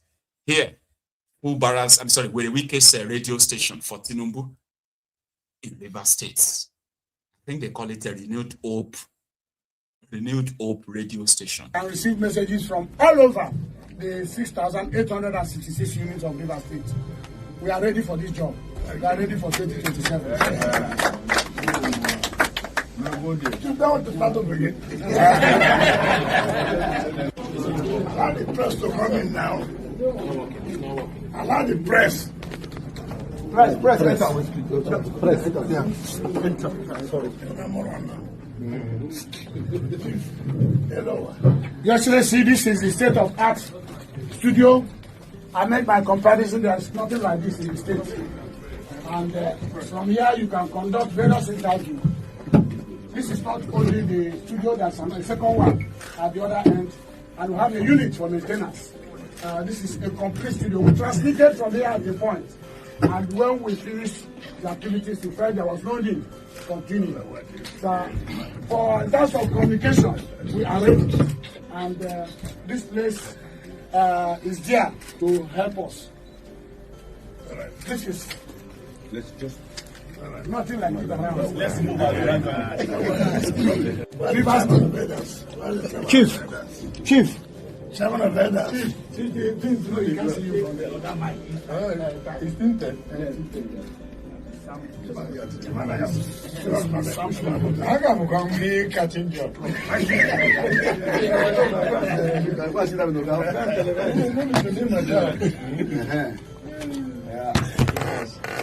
Give us news. It's funny. They know what's going on in the country. Your Excellency. I feel like they're just mocking Nigerians in that sense. Majority FM, Port Harcourt. So, like I told you, that's the job, is to tell everybody that Tinubu is this and that and all of that. But we'll see how that goes. So, with a week, then went on to a gathering, of course, where he would deliver his regular speech, most of it to send out what is called a dog whistle, right? So here, with a weakest message to call, while he continued to remind his followers that they are going to be all right too, if they do what he's asking them, But here, why Tinubu won't need Fubara? because he's got everything under control.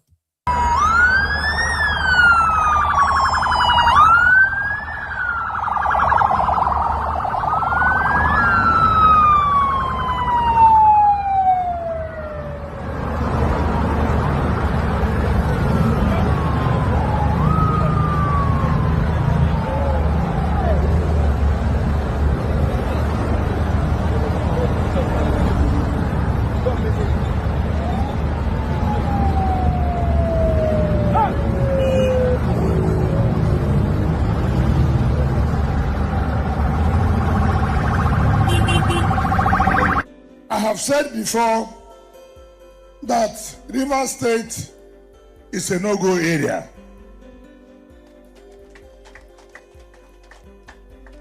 And I want to repeat that this place is totally for Tinubu. When they fear you, oh joy! When they fear you, oh joy! When they fear you, oh joy! I am so wicked that they fear you, oh! Mr. Coordinator, you have mobilized and made sure that the 22 local government coordinators and the zonal, the central coordinators were inaugurated. That day, Nigerians all over the world watched that indeed Rivers State is a no-go area. Today, you have also invited us to commission some vehicles that the headquarters of the Secretariat will use and to commission the Secretariat itself. This is the first of its kind in any part of the country. I challenge anybody, let us come to Rivers State and learn. Our commitment is not by mouth. Our commitment is not by newspaper. Our commitment is show that yes, indeed, you are working for the President Ahmed Tinubu. We don't need to have a governor to mobilize for Mr. President. We don't need it. We have what it takes to be on our own. There's no governor amongst us here. Only we have senators, assembly people, council chairmen, National Assembly members, party chairman of APC and PDP. We have mobilized ourselves to make commitments, to donate, because we believe that if you say you are supporting somebody, you don't need for the person to come and bring his resources. You have to make commitment. And this is what our leaders have done. Let me once again thank all of you for your commitments.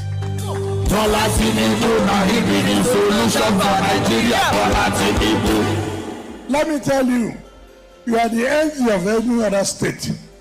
As they are watching us all over the places now, they are not happy. May them not be happy. May them not be happy. As he dey pain them, he dey see with us.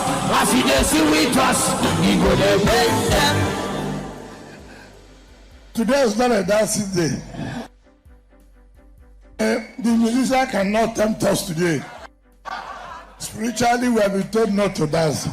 So let me leave it at that. So don't be tempting me. That's what in the Bible says, Satan, get thee behind me.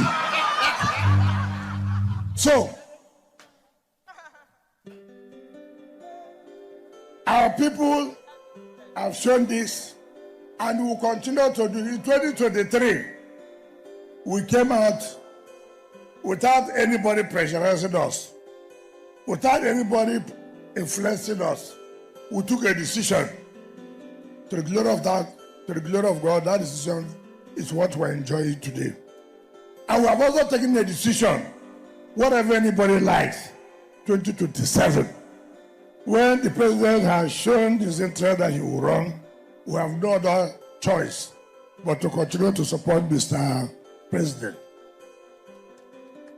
Mr. Coordinator, you have to start preparing to also inaugurate all the ward coordinators and the unit coordinators.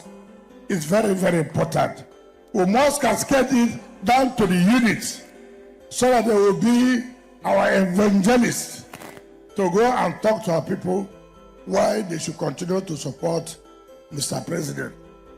This office, that the coordinator has said, taking us around, our leaders were happy. Go and see the situation room, go and see the radio station there. We are battle ready. We are battle ready. There's nothing we cannot do.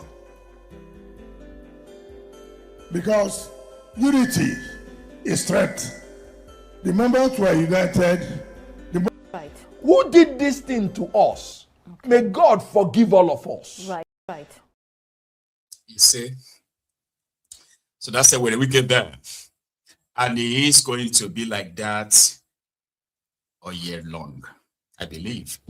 So, in their effort to try to want to convince Kolu, they are spending a lot. Okay? And before the other things becomes more like confrontation and violence, well, we'll be here that we've been keeping the record. So let's take a detour, a quick one. When 2 days or 3 days ago, when the president of the United States of America, during their national prayer program in Washington, President Donald Trump acknowledged the presence of Nigeria's vex lady, that is the rat, Remi Ahmed Tinubu's wife, in what many said it was like a soft diplomacy, deploying his wife to Washington to try to go and talk to some group of people, like, you know, pull supposed feminine, pull, so to say. And a lot of people said, no, that's also part of the $9 million propaganda money that APC paid to the GCI group in America. $750,000 a month propaganda projects, which has actually reached the Capitol in America. So while people are dealing with that, Kolu's wife, Rat, was also doing some media runs to try to sell the good side of what her husband has been doing in Nigeria, the fight against the terrorism.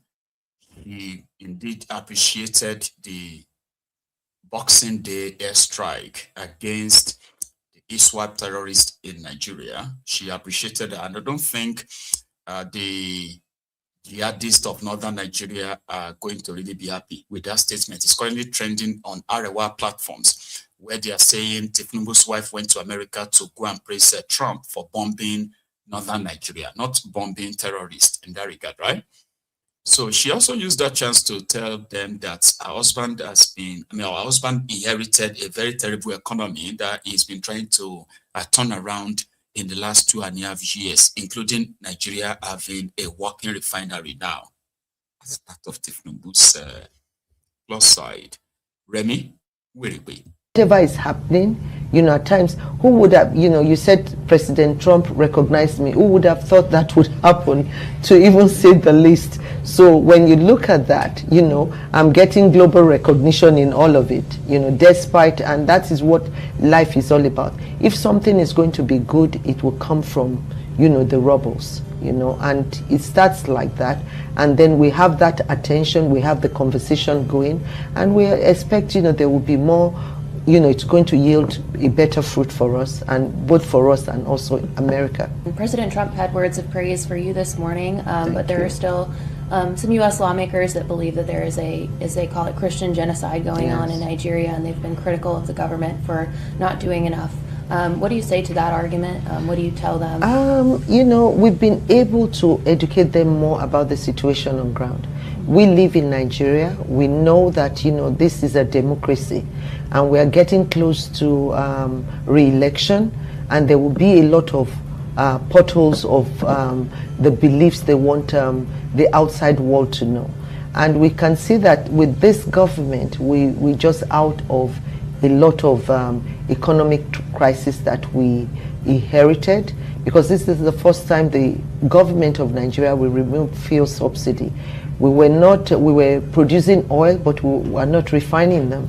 So now Nigeria, we have refined products, and we're not importing fuel like before. So our exchange rates are stabilizing. The country is moving forward. We're trying to make sure that insecurity we can tackle. And the president has even changed the service chiefs. You know, they've replaced them with new ones. So we're looking at reforms. In November, because of what is going on and the world concern about Nigerian Christians, the government, my husband declared a state of emergency on the 26th November 2026, and on insecurity. And by that, what did he do? He had to ask the police inspector general to recruit additional 50,000 police officers, and then the soldiers 24,000 officers, so that they can help in, you know, to secure insecurity. And not only that, there are 10,000 forest guards that were not carrying arms before. It said they should be armed so that they can secure the forest where all those terrorist groups, you know, take hiding, and so that, you know, and also the bandits and people that are, you know, killing for ransom or asking people, kidnapping for ransom rather. So those are the target. And also not only that, 11,566 police officers that were under VIP assignments have been recalled, so that, and they've been sent to all the hotspot areas in Nigeria, like Plateau State, Benue State, Taraba, and also other communities that they felt that they needed.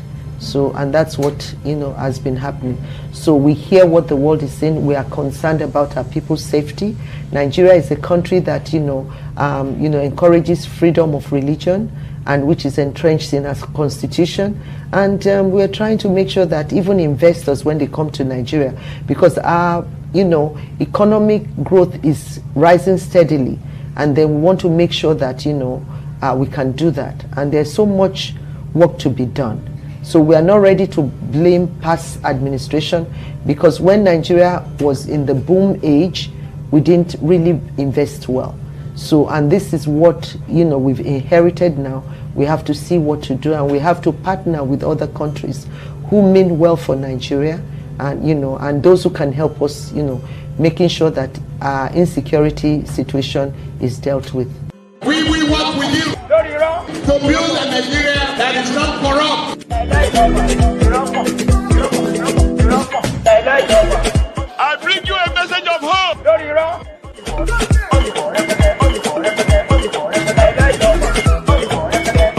We are going to spend a lot of resources on education. We are a poor nation. The bank code will follow. They say firewood, not smoke. They say we need to plant more trees. And they are not giving us money.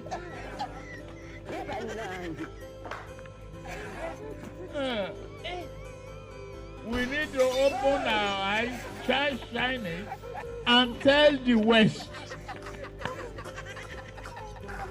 If you don't guarantee our finances and work with us to stop this, we are not going to comply with your climate change. You're doing.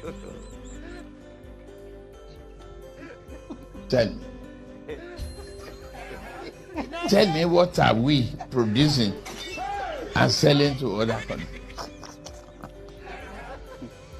Not even slippers.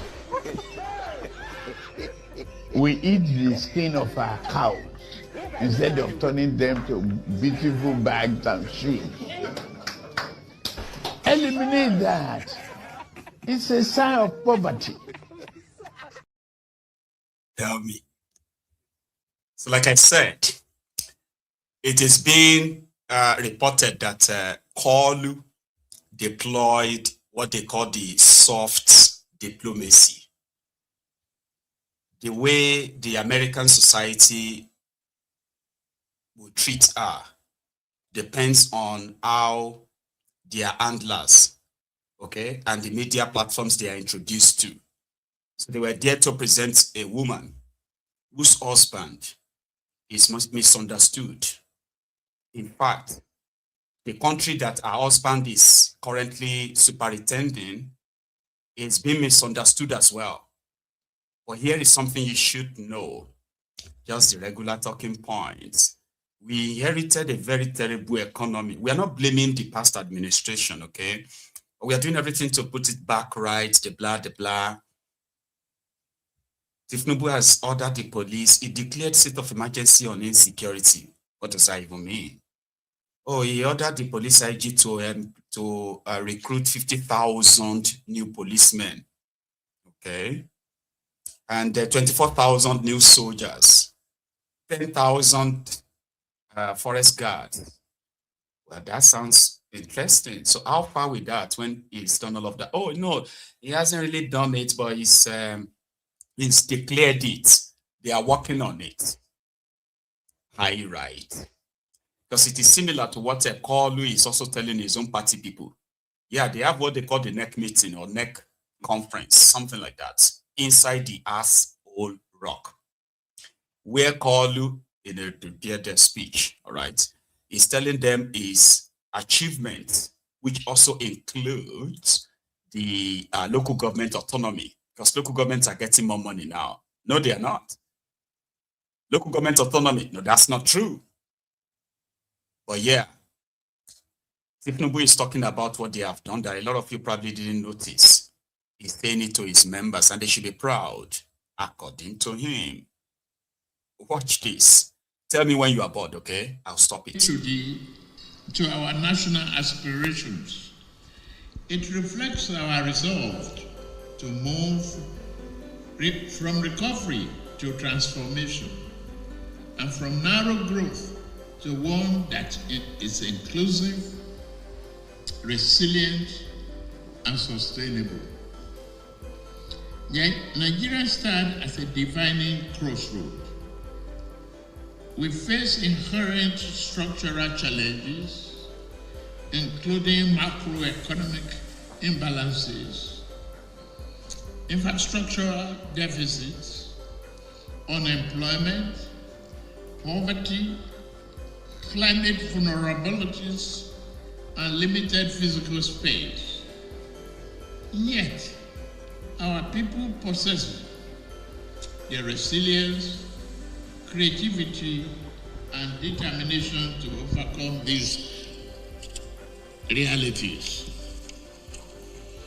Since the inception of this administration, we have undertaken bold and necessary reforms to stabilize the economy, restore confidence, and lay the foundation for long-term growth. These reforms are instruments for delivering prosperity, dignity, and opportunity to all Nigerians. I must say again at this junction,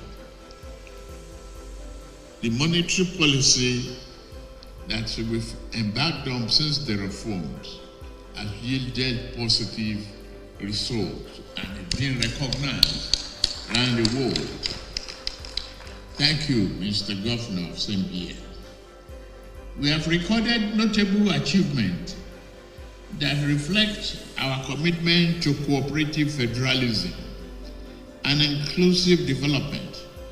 This, first, state and local government now receive increased and more predictable federal allocations, improving their capacity to pay salaries, invest in infrastructure, and deliver social services. Second,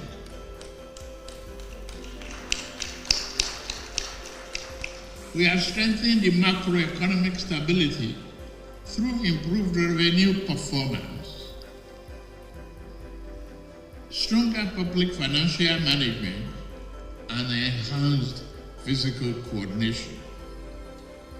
Fourth, we have prioritized infrastructural development across the transportation, power, digital connectivity, housing, and irrigation as a catalyst for inclusive growth. Fourth, we have expanded social investment and human capital programs targeting vulnerable households, youth, women, and small businesses. The renewed Hope World Development Project further demonstrate our commitment to grassroots inclusion. Akpabio is a bandit,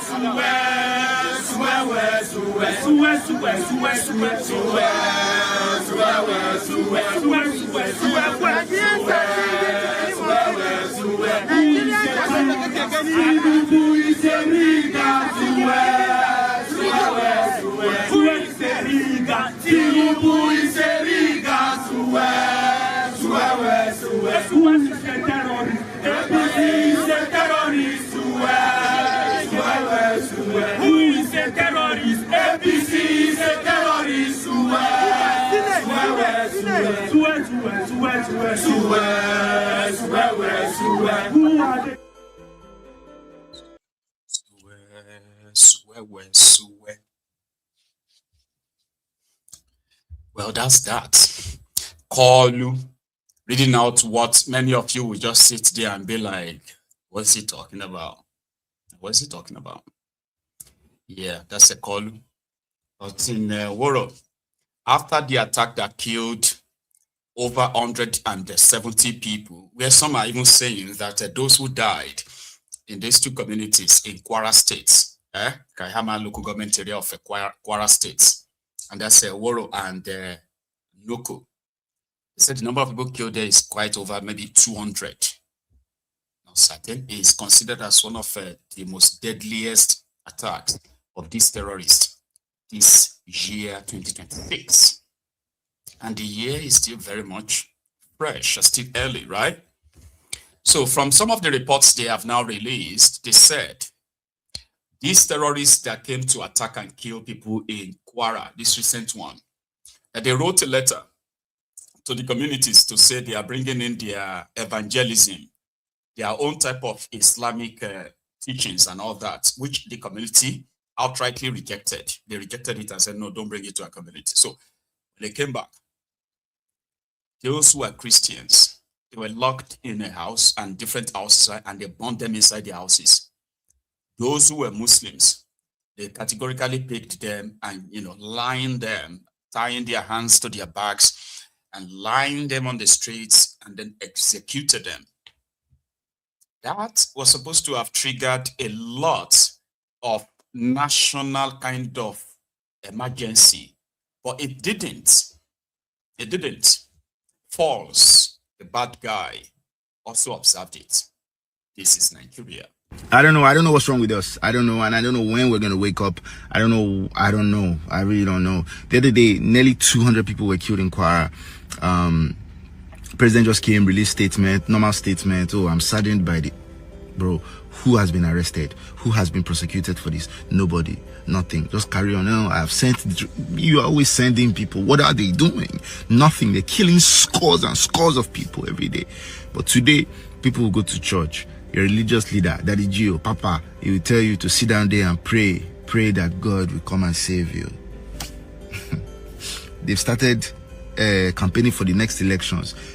Quote unquote, relax. Tinubu is fixing Nigeria. Tinubu is fixing Nigeria. He is? Okay. They've announced coordinator for the East, for the West, for the South.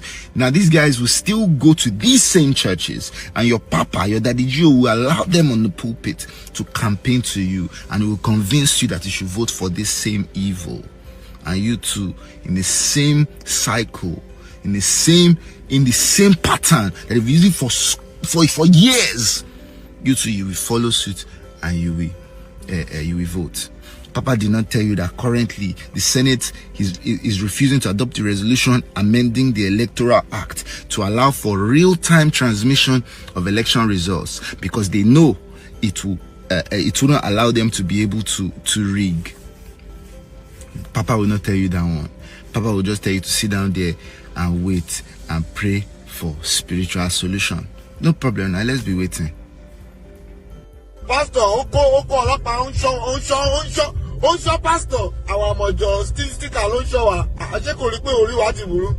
You want to know the back by the let on Bible to the Ojet Bessa go bury to go between Bejo Kotera, bury the by your pew. I will yarn. Omo Bible but not very much. Jésù kọjá ní àárín wọn gẹ̀rí Jésù kí ni Jésù lò àfẹ́ rí ló lò ìwọ má dira ayé bàjẹ́.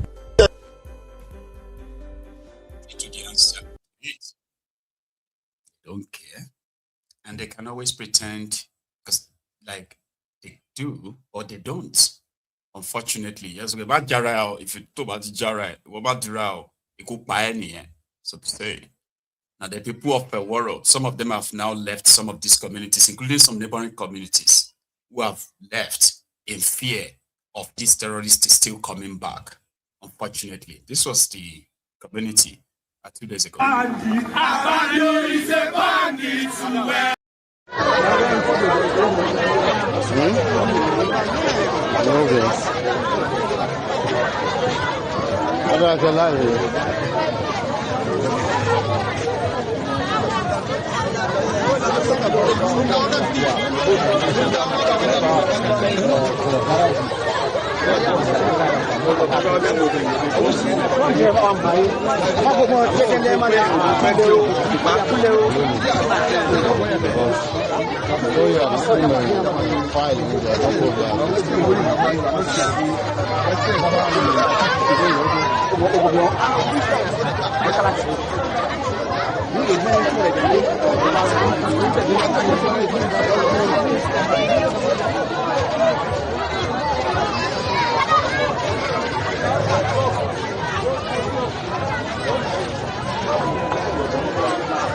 Okay. Afia. Ano afia. Ongu kala ano sabuke. No. That's one. No. Pedro. Akira shibara.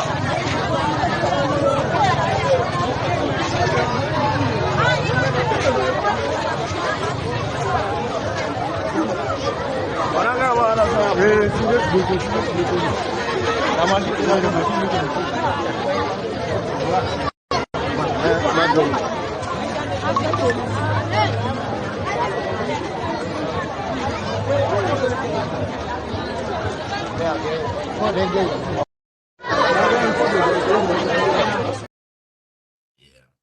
Some of them were actually living, they've all left, by the way. For those who are probably those who they left up behind, they are just turning to ghost town as well, unfortunately. And yeah, the politicians are more interested in the next elections. If it is free and fair, there's a chance that they would have no opportunity of doing this to you again, in that sense. I saw some of them screaming at their governor in Kaduna yesterday. Yeah, they're shouting Bamayi, Bamayi, Bamayi. And this was supposed to be a state where the governor, an APC guy, is doing well.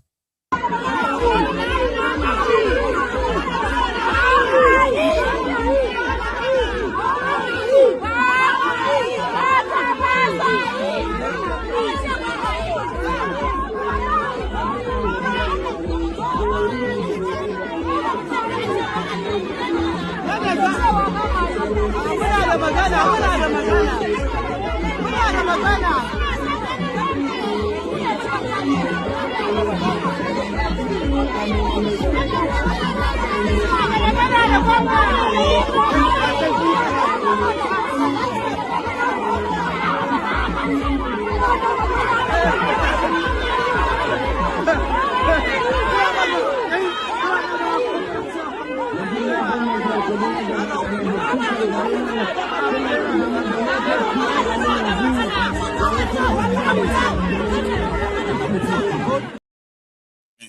down to wave at them, like they still told him, Bama Yi, we don't want you, The hell out of here. Yeah, they did. You know?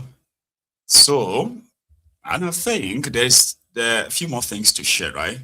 The chief of defense staff, the one that replaced the one that became minister, Christopher, was there somewhere in Niger State yesterday doing what they usually do, like to show that they are boosting the morale of the soldiers.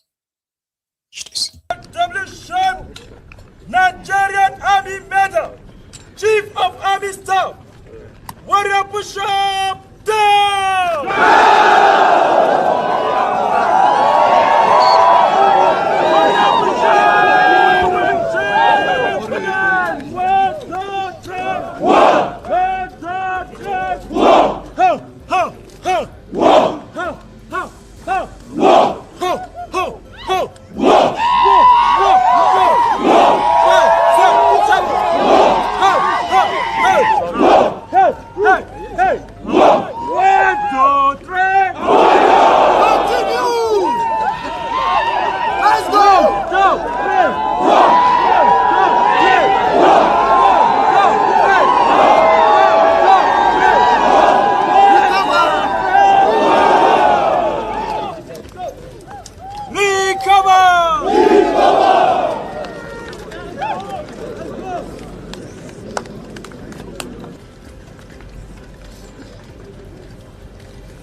May I have your permission to carry out the rest of the race? Sir! Congratulations. I'm prepared for deployment. Thank you, sir. Well done.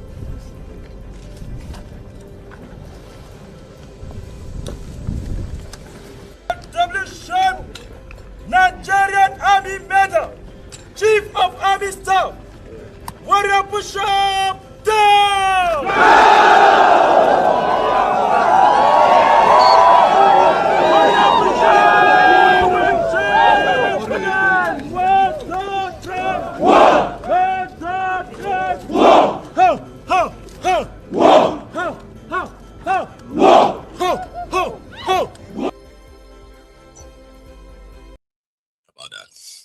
So I think that on that note, we can wrap it up now. We've already passed the normal time to take a course. Okay, so thank you so much for your time, everyone.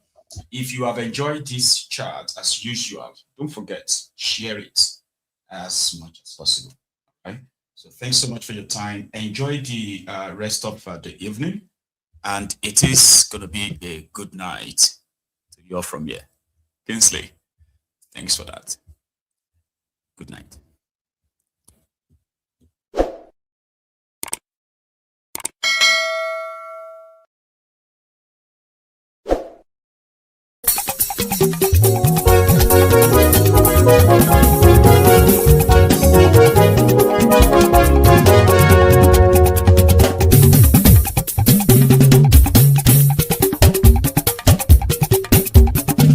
Maiyegun làwa mọ̀ làmọ̀ tó dòdòdò.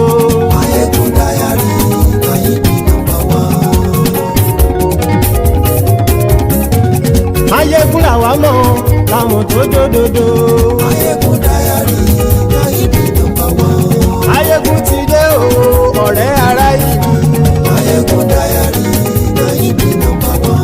Lórí Facebook, lórí YouTube. Maiyegun dayari Nayibi #1. Gbogbo bó ṣe ń lọ ni Maiyegun já wa sí. Maiyegun dayari Nayibi #1. Àṣírí ọ̀jẹ̀lú kì í bò níbẹ̀ o. Maiyegun dayari Nayibi #1. Bó bá ṣe eré àní Maiyegun máa wí. Maiyegun dayari Nayibi #1. Ó sì tún ṣe eré wàá gbọ́ níbẹ̀ o. Maiyegun dayari Nayibi #1. Maiyegun dayari Politico.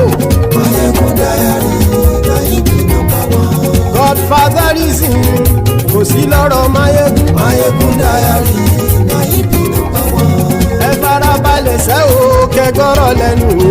Maiyegun dayari Nayibi #1. Àní Maiyegun làwa mọ̀ làwa làwa mọ̀ tó dódòdó. Maiyegun diary na ibi number one.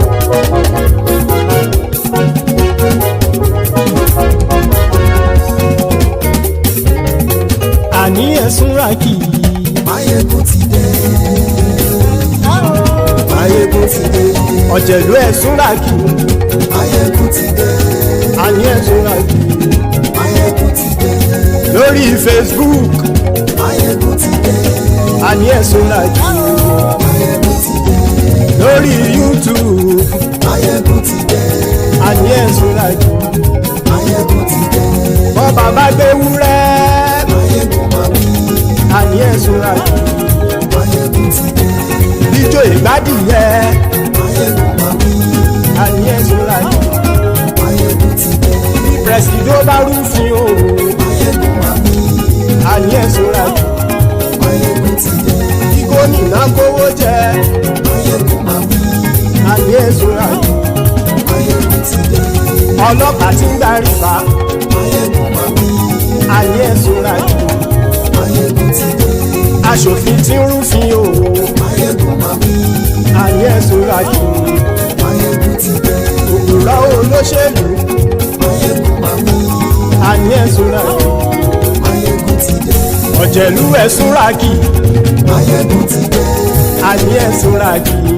Maiyegun ti dé.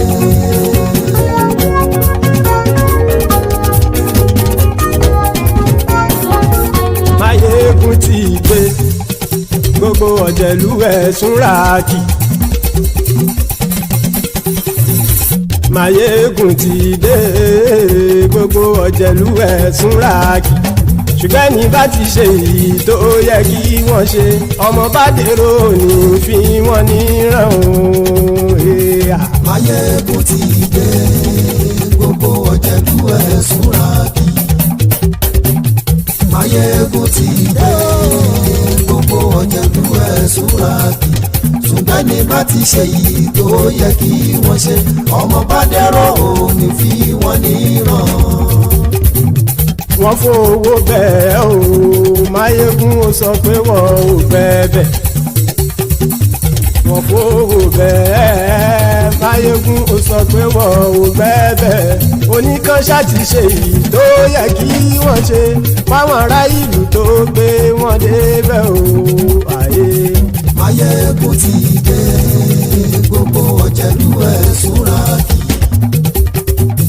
Maiyegun ti dé. gbogbo ọ̀jẹ̀lú ẹ̀sùn rákì. ṣùgbọ́n ní bá ti ṣe yìí tó yẹ kí wọ́n ṣe ọmọ bá dẹ́rọ̀ ò ní fi wọ́n níran. kì máa yí ṣeré ọ̀rọ̀ yìí kì í ṣẹ̀fẹ̀. kì máa yí ṣeré ọ̀rọ̀ yìí kì í ṣẹ̀fẹ̀. ẹni bá ti lè lẹ́bọ̀ lẹ́rù o ọmọ bá dèrò kàṣàyè tú wọn síta. Maiyegun ti dé. gbogbo ọ̀jẹ̀lú ẹ̀sùn rákì. Maiyegun ti dé. gbogbo ọ̀jẹ̀lú ẹ̀sùn rákì. ṣùgbọ́n ní bá ti ṣe yìí tó yẹ kí wọ́n ṣe ọmọ bá dẹ́rọ̀ ò ní fi wọ́n níran. tẹnitẹni ọmọ Maiyegun ọ̀rẹ́ ara ìlú mọ̀mọ́ ni mo fọlọ́run ṣọ́ ẹ̀ bá kìlẹ́bù. lóòótọ́ olódodo ìlú ọ̀tá ìlú mọ̀mọ́ ni ìwọ ṣá máa ń ṣọ́ra kò sì mọ́ bẹ̀rù. bọ́tà ń lè rí bóníṣègùn lé káwọn mọ̀mọ́ fi ṣera wọn ni ó ti dẹrùn tí wọn ò gbọ́dọ̀ sì mọ́ bẹ̀. èèpo ọ̀bọ lọmọ bá dérò tàjẹ́ ò gbọ́dọ̀ jẹ́ ó ti dọba lórí àbínú ẹni kò sì mọ́ fòyà. àìsíwọ́lu ní ẹnìkẹ́ ìgbódì ẹyin lábàrá o ó kó ẹni tó bá dán o àkàmù. Maiyegun ti dé. gbogbo ọ̀jẹ̀lú ẹ̀sùn rákì. Maiyegun ti dé. gbogbo ọ̀jẹ̀lú ẹ̀sùn rákì o. ẹni bá ti ṣe yìí tó yẹ kí wọ́n ṣe ọmọ bá dèrò òní fi wọ́n níran o. Maiyegun ti dé. gbogbo ọ̀jẹ̀lú ẹ̀sùn rákì. Maiyegun ti dé. gbogbo ọ̀jẹ̀lú ẹ̀sùn rákì. ṣùgbọ́n ní bá ti ṣe yìí tó yẹ kí wọ́n ṣe ọmọ bá dẹ́rọ̀ ò ní fi wọ́n níran.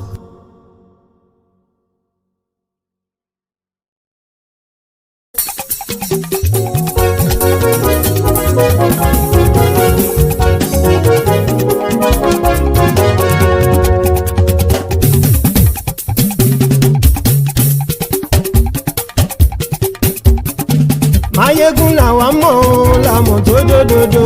Maiyegun diary na him be number one.